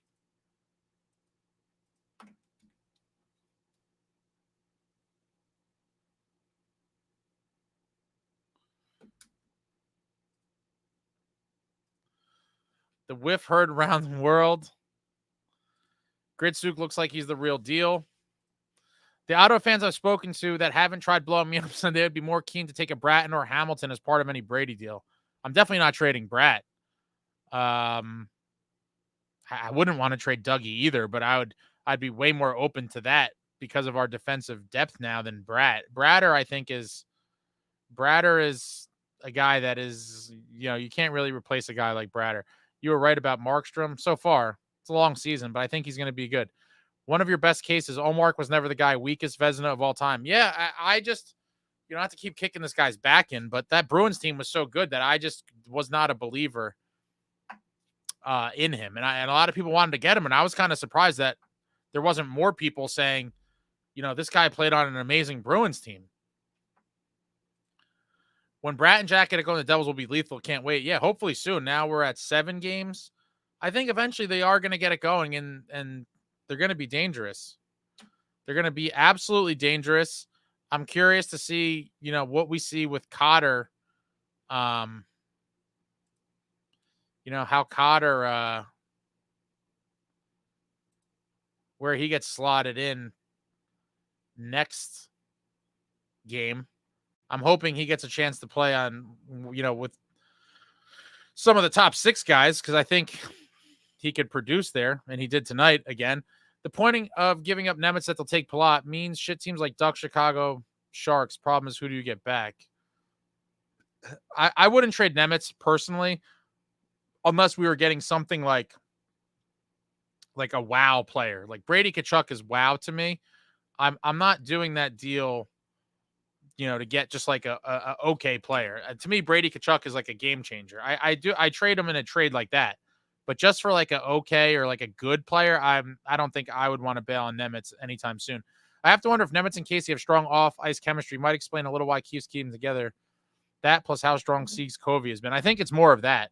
I think, again, those analytics numbers are really good on that pairing. And I think they're like, we can't break that up. And so we have to figure out, what else we're going to do for this defense. By the way, you can't pay and play Hughes, Casey, Nemitz, and Hamilton. I mean, you could this year. Why can't you pay and play those guys? Are you talking about long-term, maybe? Palat isn't going anywhere. Contract doesn't even come close to what he offers on the ice. Devils have to choke it down like an episode of Fear Factor. Oof. Brutal. Pork roll is what Flyers fans call it. And a lot of, I have some friends in central Jersey that call it pork roll too. It's very interesting. The Taylor ham versus pork roll debate lives on. Should lock up Covey now, get him on the cheap. Yeah, he looks like he could be another one of the long-term guys. I would love to have him here long-term. I like Timo away from Jack because he drives play also.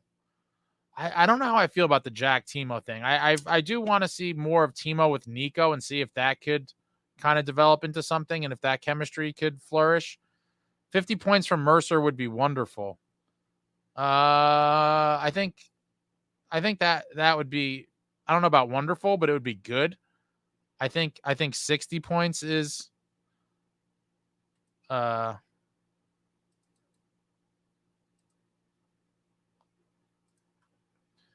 right, guys, try this. I'm at, for the hoodie, try that link.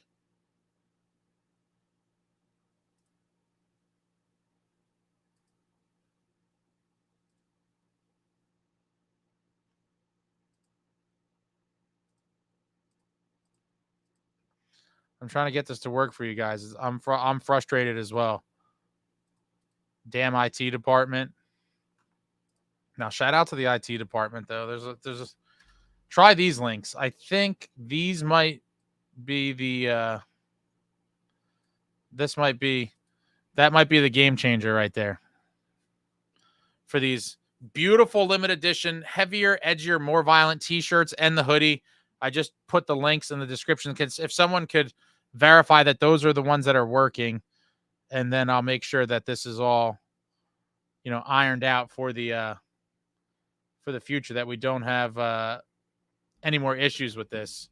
If anyone could verify who's been trying to order this beautiful limited edition, screen printed in New Jersey on Hanes beefy tees, heavier, edgier, more violent. Is anyone there? The chat went silent all of a sudden. The chat went silent.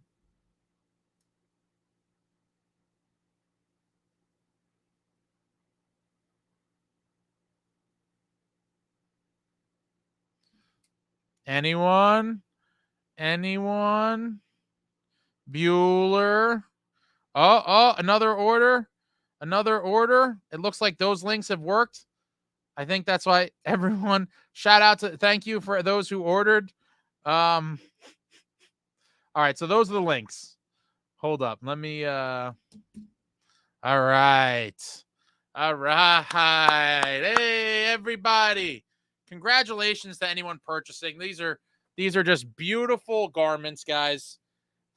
This is the first design, hopefully, of many. This is a little test. This is going to be the ultra rare friends and family release. And obviously, if Ace sees you out in the wild wearing one of these, you're definitely going to get a beer or something. But here's the hoodie again. I'm not wearing the hoodie because I'm just kind of jacked up and I'm a little hot right now. Heavier, edgier, more violent. And we have the the nice logo there on the side. Well, the camera's in reverse. I have lots of plans, guys. I just have to kind of do them in phases and kind of see where I'm at. There's a bunch of I have very grand plans. A lot of people have asked me about hats, and I have crazy ideas for merch and just stuff for the channel in general, but very exciting stuff. Shout out to Luke. Luke just got an order through here, it looks like. Oh, wait, someone is Matt. Matt, are you still in here?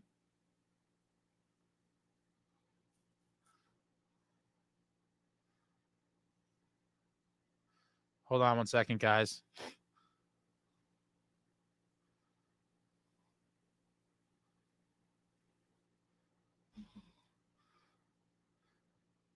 We done. Yeah. Gonna buy all the hoodies and flip them on these bozos. I might have to get a Paul Cotter jersey soon. He's unbelievable. RIP chat.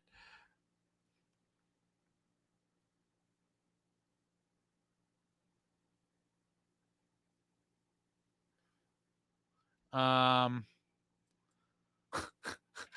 Cotter's girlfriend is an absolute baddie, with all due respect. I actually did think I saw a photo of her on his IG. That's you guys are savages. Savages. Everyone's on the site. I'd love to get a hat with it on. Wish Jack would shoot a little more. Seems to be looking for that extra pass too much.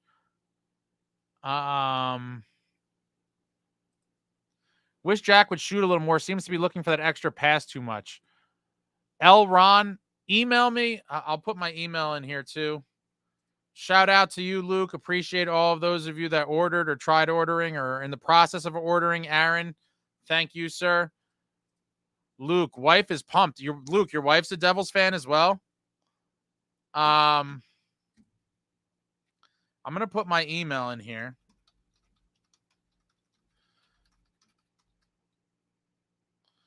Feel free to send me an email anytime. As a couple people mentioned hats, maybe that's something I'll think about. That would this look cool on a hat? I suppose it would be a little small for my liking. Like I do like, God, this is a sick shirt though, right? I mean, damn. When I showed it to when I was texting a bunch of my, in the friends and family, what a tongue twister chat. A lot of people were like, "Oh, I immediately want that." Even some non-Devils fans. Buy injection. Yeah, you gotta. I mean, listen, right, Luke? The missus gotta support. I mean, what are you gonna do? Merch vote, NJ t-shirt with Tony Soprano wearing our jersey. R.I.P. James Gandolfini. We will never forget him. Man, what a legend. I actually met James Gandolfini a couple times. He's also a Rutgers University alumni. And I met him outside of the stadium. And it was kind of funny. He like didn't want to be noticed, and like because people were like waiting for the players and stuff. I saw him and I was like, I personally don't give a shit about the players, Mr. Gandolfini. I was like, you're my hero. I don't know if I was that corny, but I took a picture with him. He definitely was pissed. Selected boy, that t-shirt is sick. Thank you. I think it'd be great on a snapback. I'm gonna look into this. Heavier, edgier, more violent lives in my head rent free at this point.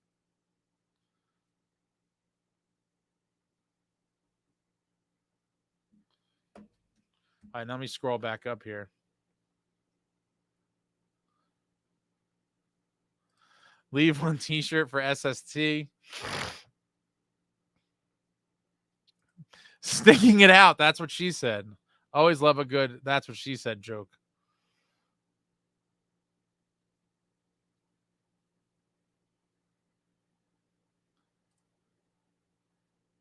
You see teams like Vegas make those smart moves. Devils need to be smart. Window is here. Yeah, I mean, Luke, I couldn't agree more. I've always talked about, how I am like the ultimate win now guy. I mean, not always, but within reason. And this team with the core we've had after that 22-23 season, I wanted to see win now moves. And last year, obviously, I voiced my displeasure with the Devils just not getting a goalie. And, in my opinion, kind of squandering a season. And it didn't feel good to just watch it kind of slip away when everyone was, screaming for a goalie.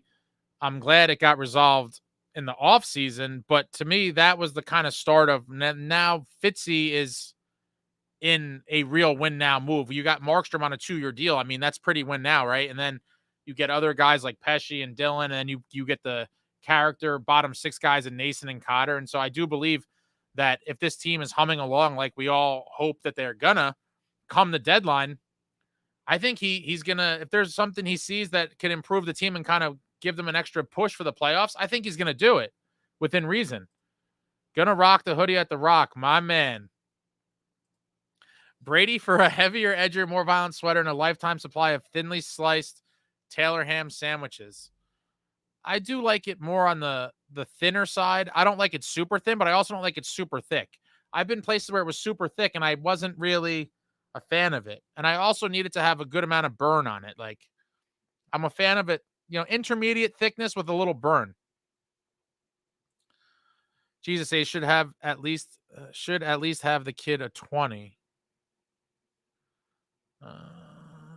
What is that in reference to? Should have threw what kid a 20? This is from probably a while ago. Wait, what did I do? Who did I got? Ace got that kid whooped at home. Who are you talking about? I'm so confused. Kid definitely never got another Devil's hat until his first job. Oh, okay. Now I got you. The hat trick. The hat trick kid. I mean, he didn't have to do it. And his parents there was a chance for them to interject. He was looking around. He's looking at me, and I'm like, I would throw it. I would really throw it. I'm like, how are you not going to throw it? And then he was like,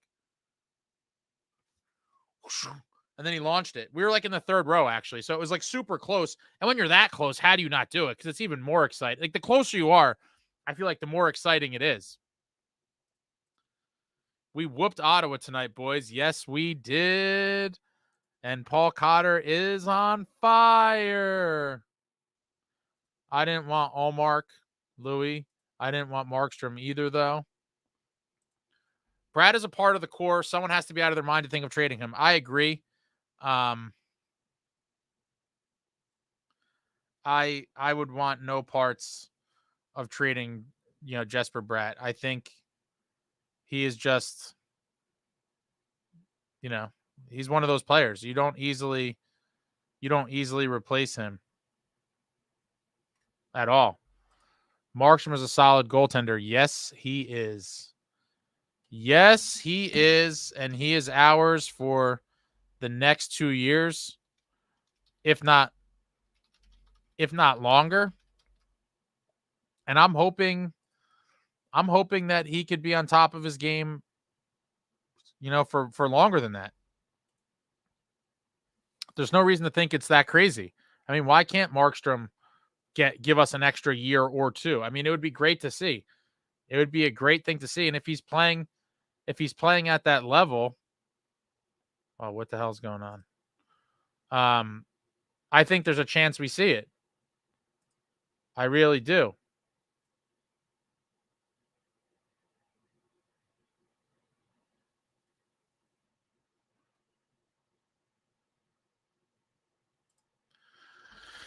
Omar, he's played 2 games and is sitting at .914 save percentage. He was a .915 last year behind the Bruins. He's a good goalie. Don't go hard too soon, everyone. Yeah. I changed my tune now that I've seen him. Assume he stays this good. Yeah, Markstrom could be a beast. Nemitz could suit a Tampa Bay Lightning since they are bare for prospects and could use a team in a similar situation in a 3-way for Brady if it comes to it. I don't think it's going to happen anymore. I thought there was a decent chance. It made a lot of sense last year before the draft, especially when we had the 10th pick.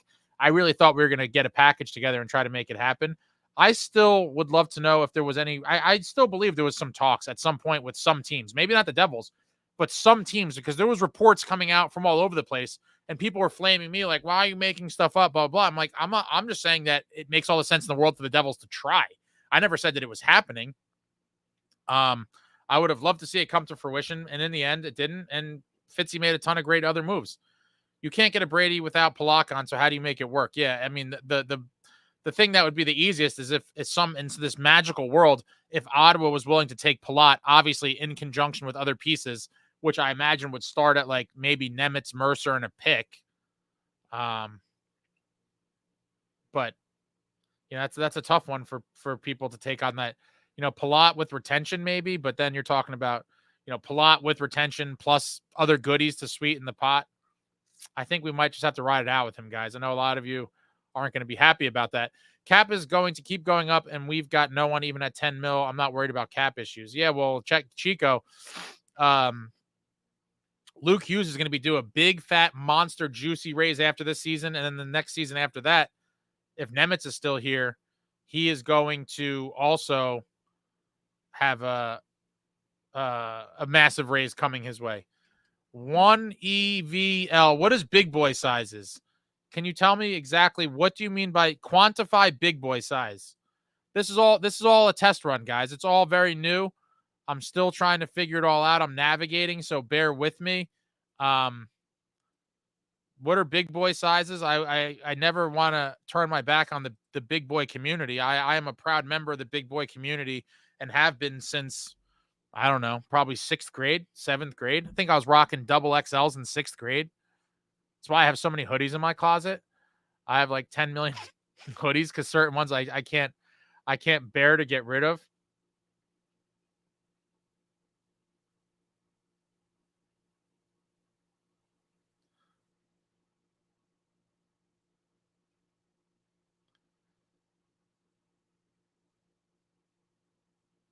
All right, now I'm getting back to something we were at before. Yeah, Gandolfini didn't like the attention at all. There was a bunch of people, waiting outside of where the players come out for Rutgers football. I think it was the last home game of the season, and there was a bunch of people. There was a bunch of people outside waiting for the players, and I almost shit my pants, guys. I saw him walk out. I don't even know if I knew he was at the game or not. I can't remember. It was either my junior year or senior year. I can't remember, but everyone was outside and like all the players are walking out and, their families there and a bunch of fans and then, taking pictures. And then I randomly turn and I see Gandolfini with his son. And I'm like, I immediately was like, I beelined up to him and I was actually by myself at the time. I asked one of the football players on the team, I handed him, this is again, camera phones, or at least camera phones sucked. I always had a digital camera, like a little Sony Cybershot. I handed my camera to one of the football players and asked him to take the picture of me and Gandolfini. One of my personal favorite stories of like stuff like that. Walt, merch sales. Folks have no idea how expensive and what a headache it is to produce cool stuff and then sweat about getting enough sales to cover your costs. LOL, I hope your shirts sell out fast. Yeah, you already know, Walt. A lot of people, not necessarily people on the channel, but people I know for a while have been saying to do this. And I was like, I'm eventually going to do a test. They were saying it to me way too early. And again, this might be way too early too. We're going to find out, right? But I didn't go too crazy with it. So I'm just trying to do this as a little test. I have tons of crazy ideas that I hope to, bring to fruition as time goes on and as, things present themselves. But I have a lot of ideas on the back burner, just trying to get a gauge of where this all, the feasibility of some of these things at the moment. Hey, Ace, how do you feel about fan art of your channel? What is fan art? I don't even know what that is, Puck Goblin. Tell me what that is, and I'll let you know. Praying for Ottawa, Calgary, Minnesota, and Islanders are all credit and burn. A lot of players in those teams that could help. Yeah, Luke. I do think, assuming everything goes well, knock on wood, that at some, towards the deadline, Fitzy will have the opportunity to add something juicy for us, and it's going to be fun. Would love to see it. You guys are now the kid I told to throw the hat. Is Taylor ham just another name for bologna? BM, no. So Taylor ham is the most delicious breakfast meat in the history of breakfast meats. And I'm a man that loves and appreciates all breakfast meats. I am an equal opportunity employer when it comes to breakfast meats. I love me some obviously crispy bacon. I love both sausage links and the sausage patties that you would have on like a sausage, egg, and cheese McMuffin at McDonald's. One of the OG breakfast sandwiches in the game, obviously. Sausage, egg, and cheese McMuffin at McDonald's that's core childhood memories as well. Who doesn't like those? But Taylor ham is a meat that I believe is mostly, for the most part, only found in New York and New Jersey, I believe. And it's sliced. It kind of looks like regular ham, but it tastes way better. And the Taylor ham, egg, and cheese is a thing of legend in the tri-state area. And I couldn't imagine my life without it. I try not to eat it too often. I'm trying to, make better choices in the food department, but I was born with a disease of being an Italian guy. And I really like my pasta and sandwiches and pizza and all that stuff. And I obviously love bagels. All the stuff that's bad for you tastes so good. I want to know why. What are these people putting in these foods to make them so delicious? I believe they're putting some sort of addictive chemicals in it. I really do. But if you're ever in the area, BM, tri-state area, you need to get yourself a Taylor ham, egg, and cheese, salt, pepper, ketchup, obviously, either on a roll or an everything bagel. I will accept either one. They're both delicious. I go back and forth. The roll is delicious. The everything bagel is delicious. But the breakfast sandwich of all breakfast sandwiches, the Taylor ham, egg, and cheese, a New Jersey staple. You know how soccer ultras stand in a certain part of the stadium chanting some team chants and whatnot? Imagine Aces t-shirts and people from here making some noise at the Rock. Yeah, the Devils would probably really love me for that. Not so much, but that would be interesting. I can't see it happening, but if somehow, some way people make it happen, I would certainly find humor in that.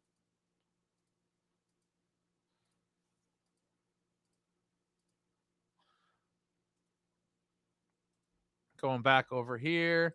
Just secured my shirt. Thank you, Ron. Appreciate your order. Sheldon Keefe joins Jacques Lemaire and Pat Burns to have 5 wins in his first 7 games with NJD. Well, let's hope that Sheldon Keefe also lifts the Stanley Cup with the New Jersey Devils like those other 2 gentlemen. Jacques Lemaire and Pat Burns, 2 of the legendary coaches in the history of our beloved New Jersey Devils. Brady isn't worth Brat. That's a tough one. I think if you poll GMs around the league, I think you'd get very split responses on that as to who's better. And I think if you were offering all the GMs in the league if they could have one of them for their team, I think it would be highly dependent on the current roster of their team to gauge kind of which way they went. But I think it would be, I do think you would be surprised that I think it would be close to a 50-50 split, in my opinion. If you poll GMs, which one would you rather have, Brat or Brady? Obviously, Brat is a better, true offensive producer, but Brady brings those intangibles of grit and tenacity and hits people and just wants to win, and also will put up a shitload of offense in his own right. And so it'll be very interesting in a hypothetical poll of all the GMs. But I think it'd be closer than you think. Hughes, Nico, Brat, Meyer need that one guy to come in and show these how to take the step. Plot wasn't that guy. I agree, Luke. Fitzy kind of, picked him as the guy. And unfortunately, I have to say that I believe you're right. I do think, even the Dylans and Markstroms of the world are more that guy. And in terms of people just elevating their game, I think Paul Cotter, even though he's not a vet in the sense like Palat is, and he's still fairly young, he's been around for years, he has some experience. I think his attitude and demeanor can help those other guys, because Cotter just seems like a killer. He just seems like a very cool, calm, but he's a killer, and he wants to win, and he's super competitive. So I think a combination of all these guys are going to rub off on these young kids, and hopefully people get more intense because guys, Fitzy had a motto, and it was get a little heavier, get a little edgier, a little more violence. Heavier, edgier, more violent, and most guys are embracing that right now. Got to hit the hay because going to New York Comic-Con in the morning. Excited for the hoodie, Ace. Let's go Devils. Have fun at Comic-Con, Amagi. I'm curious to see what pictures you come. I've seen pictures of what some of the females wear at those things, is the costumes and whatnot for these cons. And my God, it's almost like I guess a little bit early of a Halloween thing. You're going to see a lot of characters and stuff there, but enjoy. I'm sure you will. I'm sure you're going to have a ball. Allmark in the playoffs. Oh, yes. Sucked. Buffalo lost again tonight. Rough skid. Poor Lindy, man. A reunion story gone wrong. What's going on, Maria? Got your shirt. Thank you for the support, Maria. Always good to see you when I run into you. I'm glad some of the regulars here got in. Nashville. Ooh, what a story for Nashville, right? Again, I'm hoping we play them in the Cup Finals, guys, just for sake of travel. I hate Nashville. They swooped in supposedly on Stamkos and Marchessault, and they hogged everybody. But I would love to see the Devils. I would love to see the Devils play them in the finals, just because that is the easiest commute for a West Coast team in terms of travel and everything. Getting to Nashville is super easy from New Jersey, and it would be very easy to go to road games. And I would love to go to a Cup Final road game. Big boy sensory sizes. Okay, so Puck Goblin, if you're still in here, and whoever was it, 1EVEL, I didn't think of the big boys. I thought, I always think I'm the biggest boy in the club, but I understand there's some even bigger boys. So if you are in fact a big boy, BOI, 2X or larger, and you would like a hoodie or t-shirt, my apologies for not even, I don't know. I was in the place and I didn't even think. He was like, "Oh, what do you want to get?" I didn't even think of that. Obviously noted for the future. I will definitely have some big boy sizes, but if you are a big boy over a 2XL, email me at runnin, RUNNIN, with WITH, the THE, njdevils at gmail.com. I just posted it in the chat as well. Email me and I'll make sure that the big boys get taken care of as well. My apologies to the big boy community. Like I said, I consider myself a charter member of the big boy community for, nearly 30 years myself. And so, yeah, I apologize on the 3, 4, maybe 5X even. I didn't even think, and I was just in a hurry trying to get these things done because I had this idea a while ago. And and yeah. So big boys, holler at your boy. I will always take care of my big boys. Imagine Lindy having a rough start. Imagine. I love hoodies where you could make shit into a tent to sleep, and did that at college a lot. Oh boy, Puck Goblin, were you like passing out on the lawns of the fraternities and stuff? I'm a small boy, need those youth larges. I mean, youth large? I forgot about kids too. I forgot about the extremes. I forgot about children, and I forgot about big and I forgot about big boys. The youth or the small is pretty damn small though. But again, I guess I'm used to looking at my clothes that probably in comparison are huge, like massive. I wear a 2X and everything. And so when I look at a small, it just looks so small to me. But yeah, so if you're a small boy or a big boy, I don't want anyone left out on the friends and family release. These are not going to be seen again. And if you have an OG running with the Devils heavier, edgier, more violent shirt, there's no one cooler than you. You're the coolest. But email me, running with the njdevils at Gmail. I'll make sure I get that taken care of. I don't want anyone left out due to sizing issues. And that was, poor foresight on my part, as well as the little snafu with the website. So I appreciate you all, carrying through the process, and hopefully, in the not too distant future, there is no, hiccups with the website. And I will always remember now that to take care of the extremes of the small boys and the big boys. Act, you need to link with Twitter. I'm on X. It doesn't seem like people really, I don't get a lot of X activity, but for this release, I wanted to especially the people, especially, to the viewers that come into the lives, I wanted you guys to have the first crack at these before I even post it anywhere else. And so I'm glad everyone here that wanted to place an order, I think hopefully did. Outside of those that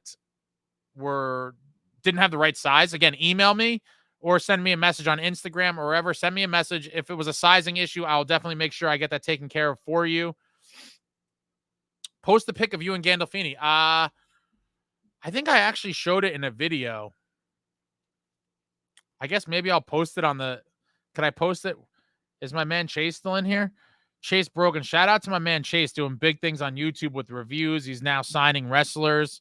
Chase is my hero. I text him all the time with questions and stuff. He probably hates me. And we met through a mutual friend, and he's probably like, I regret ever coming in contact with this man, because I send him the most insane tech and random YouTube related questions at like all hours of the night. He's also a night owl as well. So shout out to my man Chase. Check out his channel. He does tons of cool gaming and tech related reviews and stuff. And yeah, I got to get one of those emulators soon. I might do a video on that. Ordered one, Ace XL, in case I gain weight. I can't. I need to lose weight to fit into some more of the stuff I have. If I gain any more weight, I'm gonna be out buying a new big boy wardrobe. What about channel fanfic, guys? I don't even know what you guys are speaking a different language. Mel C, I am gonna turn 40 years old this summer. I don't know what you are talking about. What is fanfic? Oh, Louis trolling me with the pork roll. Get this guy out of here. How dare you disgrace Taylor Ham by calling it baloney? Taylor Ham, bacon is number 1. Kovacevic is like finding a $100 bill on a park bench. He's so great. I keep expecting a flasher to pop out and ruin it. That is a great analogy, QQ. Kovacevic was like finding a $100 bill on a park bench. And he's been an absolute, I mean, amidst, right? I would say he's another great story and a great Fitzgerald, success story from the summer. He doesn't get talked about as much. I try to talk about him as much as I can remember because there's so many other exciting things. Obviously, the emergence of Seamus Casey, and Cotter on a tear. So there's so many other stories, but Kovacevic, he belongs right in that conversation with just brought here in the summer for a 4th rounder and has just fit in beautifully and looking like a guy that cannot come out of the lineup. Protect Johnny Kovacevic at all costs. Kovechkin must absolutely go nowhere. I'm going to wrap this up soon, but let me see. Oh, my God. I don't know. Is it a bacon substitute per se, Joseph, or is it just another delicious breakfast meat that everyone should at least try once in their life? Lots of preservative and chemicals. Tasty, tasty chemicals. I remember growing up and being woken up with a Taylor Ham, egg and cheese, salt, pepper, ketchup on an everything bagel and a yoo-hoo from local deli by my mom. Your mom is a gangster, Ron. There's nothing I would rather be woken up for in life than a Taylor Ham, egg and cheese with SPK on an everything bagel and a yoo-hoo, the original chocolate drink. Your mom is an absolute legend. Legend. Unheard of in CT, and I feel deprived. Joseph, you got to just come to New Jersey, man. You gotta try it out. It's phenomenal. I remember the first time I had it as a child, my life was changed. It was like this, like a glow. Pretty sure it's crack. I think it might be, Chase. Honestly, there's something in Taylor Ham that just makes people, it's just a smile. It's an inner soul smile. No Taylor Ham in upstate New York. They put a lot of love in Italian food. That's why it's so good. Yeah, maybe, or it's a lot of butter and cheese and carbs and all the other stuff that, makes it hard to not be a fat ass like I am. I always described it as Canadian bacon, but made of pressed chipped meat. Canadian bacon's okay, but to me, Taylor Ham is just eons better. Devin G, did my shirt order go through? Hope it did all. Can't wait to get it. Oh, I also put on the page, if you guys didn't see, I'm also going to do, maybe I'll do that live because a lot of you guys, obviously everyone that ordered was in the live.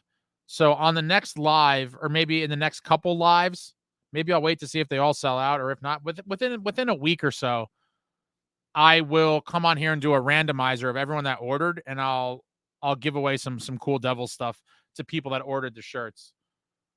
Devin G, let me see. Devin G, did your order go through?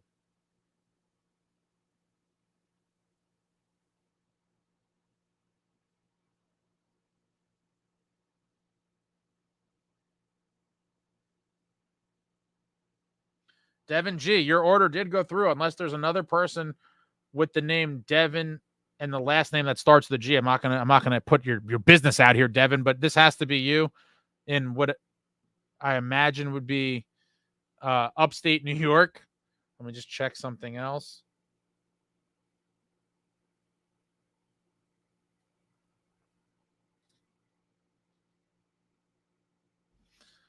Yep, Devin, you are in, my friend. I would agree Brady isn't worth brat,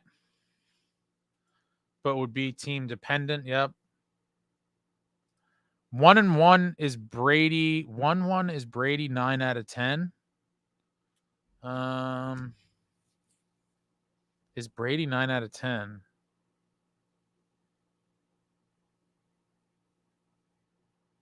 What does that mean, Luke? You lost me there. I'm also getting a little delirious. It's been a long day for Ace.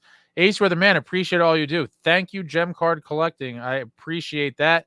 So Ron, it's funny. I try to be as child friendly as possible. I know that there are some kids that inevitably watch this, and so and also just in terms of, I don't know, that would have been hilarious.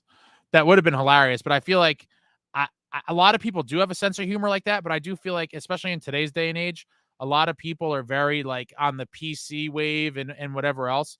And I feel like if I did that a lot of people would not be happy. And I don't know. I feel weird with pushing the envelope with stuff like that. But like I would, if someone else was selling this exact shirt and it said that on it, I would have bought it. But all right, here we go. Fan art is like making graphics, drawing pictures in tribute to your channel. Like if someone drew a cartoon of Dougie wearing your shirt or one of you in a good way. Yeah, that's fine. I didn't know that any, okay, fan art. Yeah, no, why would I, as long as it's nothing like bad. Yeah, that would be interesting if someone wanted to do that.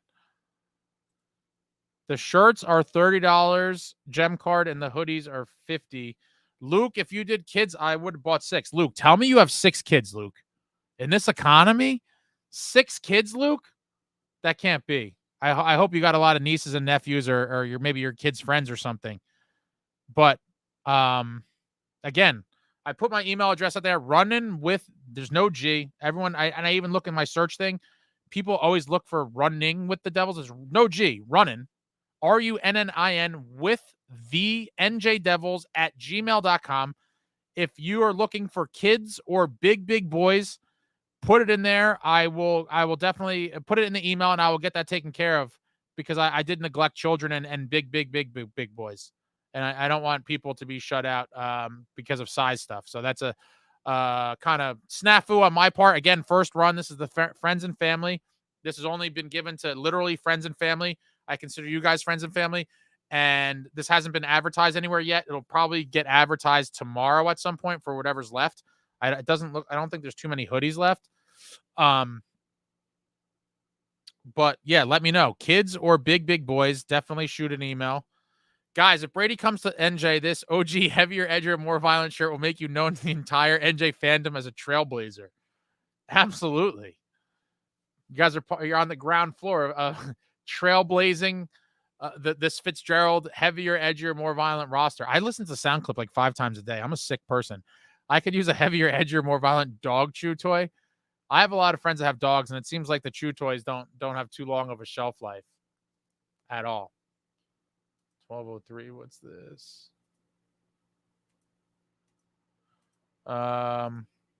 Ace, Twitter has a live link with YouTube cross-platform. Are you talking about like X Live? I posted the link on X. I'm still trying to figure this all out, Luke. I'm still kind of new in the game, I'm like, I posted the link in an X post, and I know that there's X as a platform that you could go live on, which I might do. I might not. I don't know. It's all very interesting to me, all these different platforms and all these integrations and things, but I'm trying to figure it all out and hopefully, in the coming months, kind of figure out what things I'm going to go down the road of and which things I'm not. Anytime, bro. Thank you, Chase. I'll be texting you later. Don't go to sleep. I got questions. Emulators. You playing old school NHL? Shout out the NHL 04 rebuilt mod. Yeah, so as I mentioned, Chase, I just pinned check out his channel. He does a lot with gaming and emulation and on different drives and things. And I'm going to have to, bother him at some point soon to figure out what's the best for my needs, because at this point, I don't think I have any of my old working consoles, and it is kind of a pain in the ass. And so I'd rather have something where I could play, on the computer or maybe hook it up to my projector setup. But I don't know that I'm going to go down the road of actually playing on the consoles anymore. And so I'm going to be playing all the old school games, but obviously NHL Open Ice, the arcade, is the greatest hockey game, in my opinion, ever made. Loved it. Yeah, Luke, I got all, let me.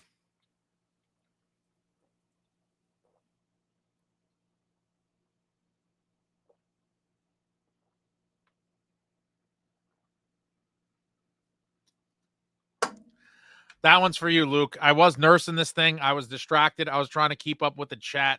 It's not warm, but it's on the verge of being warm. And it's pathetic. I was, don't judge me, guys. I definitely nursed that. I was distracted with all the tech things and trying to get the website figured out and try to keep up with the chat. So Kobe could be a fits all timer. Just don't wait until he costs too much. It seems like he really wants to be here. I think he was pumped, knowing the position he was in, have a chance to contribute on a team that's as stacked as the Devils and should be in position to be a real contender for the next long time. And so I do think he likes that. And I think he would sign a reasonable deal to stay here. Puck Goblin putting some bucks into the channel. Thank you, sir. I guess you're overseas, right? Is that, I forget what is that euros? Appreciate you, Puck Goblin. Thank you very much.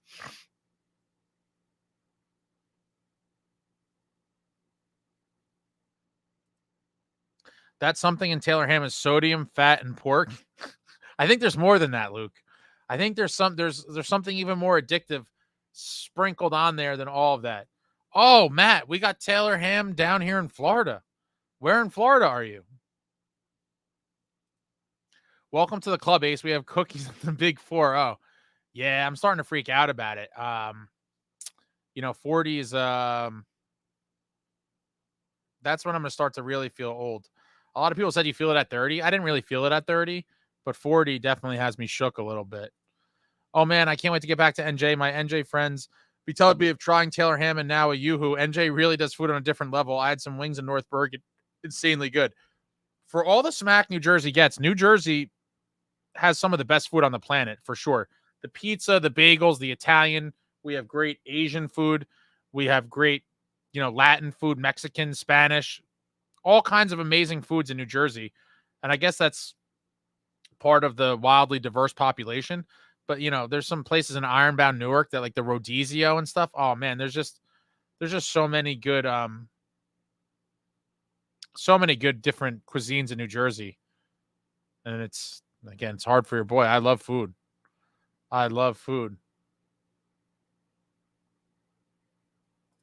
You want to have a shirt most people wear out in public. Yeah, exactly. Like, I think it'd be funny to have that on there, but I think a lot of people would frown on it and it would prevent them from buying it. And obviously if the goal is for people to buy it, that would turn some people off. 4 kids, 2 adults. I don't know what that is. Is that about the shirts? I'd have to imagine that's about the shirts. I think the no dickheads would be a nice sticker or something a little less public, like on a shirt is. You should sell toilet paper with the Rangers logo on it. Good night, Luke. Try White Man at Burgers too. Agreed. A heavier edger, more violent, no stinker would be. Sorry I haven't been around as much, but I have some gifts for you coming soon, Ace. Good night, Devils fans. Good night, Stick Figs. It's past midnight and I have 4 tests tomorrow. I'm going to go to sleep. Good night. I think NHL 14 is available for PS3 emulator. Also, let's sell urinal cakes.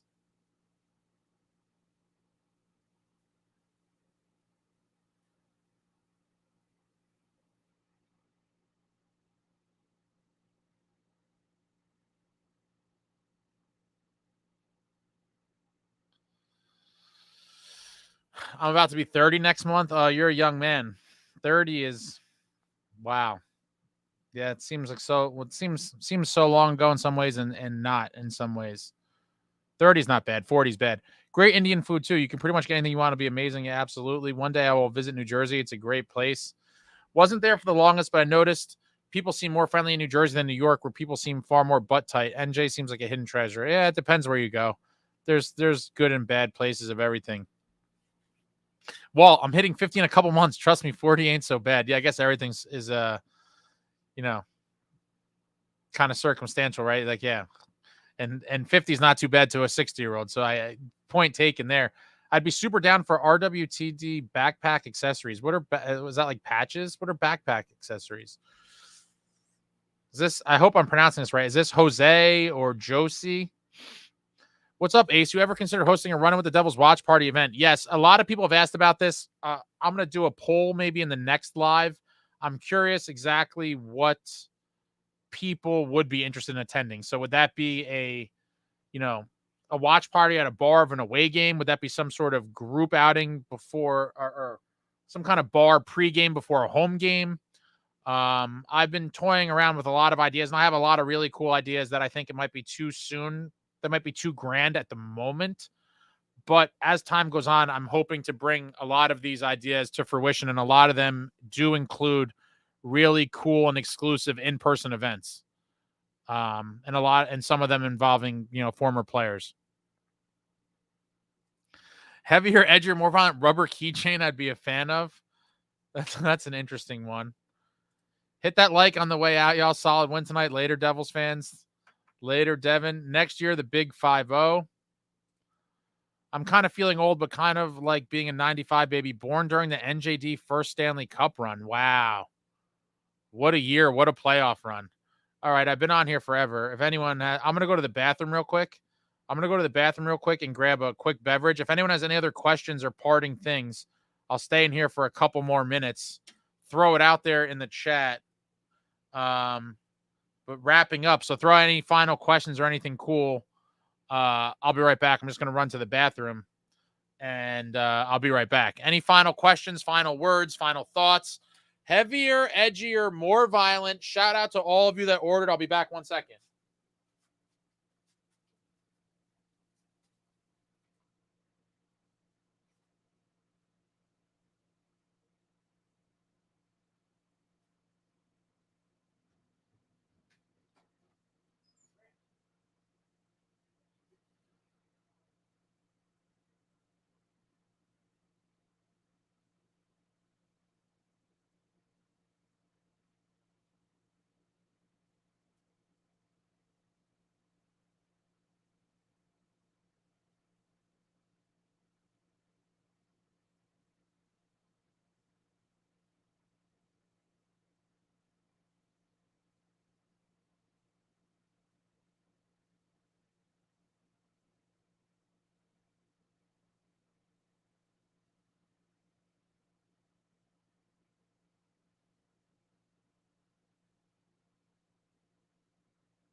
Oh, man. All right. Wrapping up here. Thank you all for coming out tonight. Huge Devils win. Thank you all that placed orders for the shirts. If you're looking for kid sizes or what we'll call the big boy sizes, email me, send me a message on Instagram. Wrong side again. The camera messes me up. We got the nice logo on the sleeve. We got the heavier, edgier, more violent. Another quick look at the hoodie. I think some of the hoodies are sold out. I don't know. There wasn't many. This is that exclusive-ish. But Marty B, you're a veteran in the game. I'm jealous. Ace can't do anything with actual NHL logos. Legal trouble could happen then. Yeah, absolutely. I'm curious. I always wanted to have a crazy memorabilia merchandise company, and that could be on the horizon.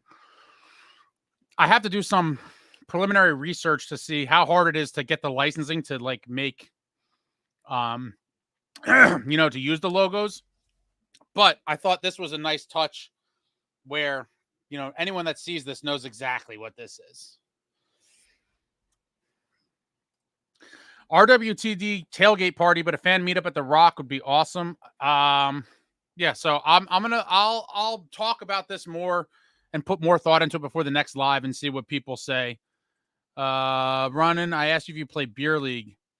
No, I'm actually terrible on ice. I played roller hockey for years and years when I was a kid. And then when I was older, I kind of fell out of it with work and stuff. It is something I have a lot of aspirations, but this has taken up a lot of my time. My little nephews take up a lot of my time, but it is something that I've said I wanted to, revisit at some point because I really enjoy it and it's fun, and as well as, just exercise. But, yeah, I might make a return one day. It'd be super dope to rent a movie theater to stream an away playoff game or something. Ooh, I like that idea. That's interesting. But I think everyone's just so far spread out.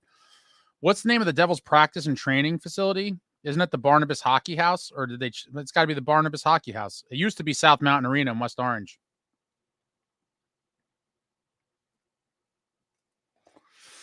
Just got to say that pretty much all the acquisitions Fitz made in the offseason are really proving themselves to have been fantastic moves. Let's go Devils. Yeah, absolutely. He killed it. Everything minus Tatar, but, I'm not counting that as a major one. And we don't know about Pesci yet, but Dylan, Markstrom, Kovacevic, Cotter, amazing. Yeah, RWJ, Barnabas, Hockey House. 3 Stanley Cup wins, just like me. I became a fan at the perfect time in 1994. If you come to Texas, let's sync up some seats. Dallas fans are whiny, loudmouth bitches. I've always wanted to. I've been to Texas for a college football game when I was in college. It was actually the Texas Bowl in Houston in 2006. And I've always wanted to go to a game in Dallas. Will you send a shirt to Fitzy? I'm going to try to hand deliver one to him, Maria. Stay tuned on that. I think that will happen. I played C League in Flemington and Bridgewater before I left NJ. Where do you live now, Louie? You're in Florida, or was that someone else? What number would you wear in hockey, Ace? 55 is mine.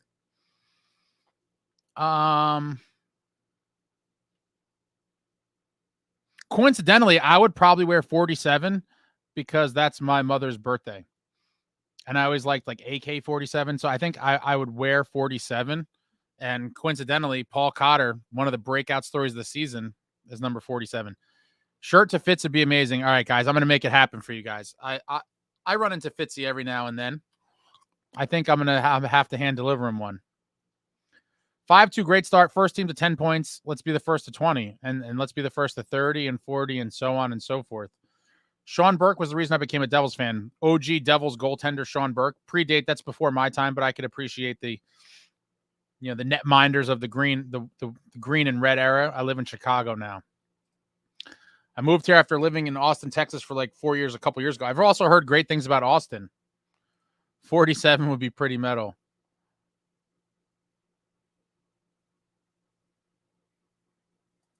Ace must doing the business. Man, what a win, guys. I finished my beer. All right, wrapping up here. Hey, Ace, behind Brodeur, who do you consider the Devils' second greatest tendy? I mean, it's basically Marty, and what else is there to talk about, right? I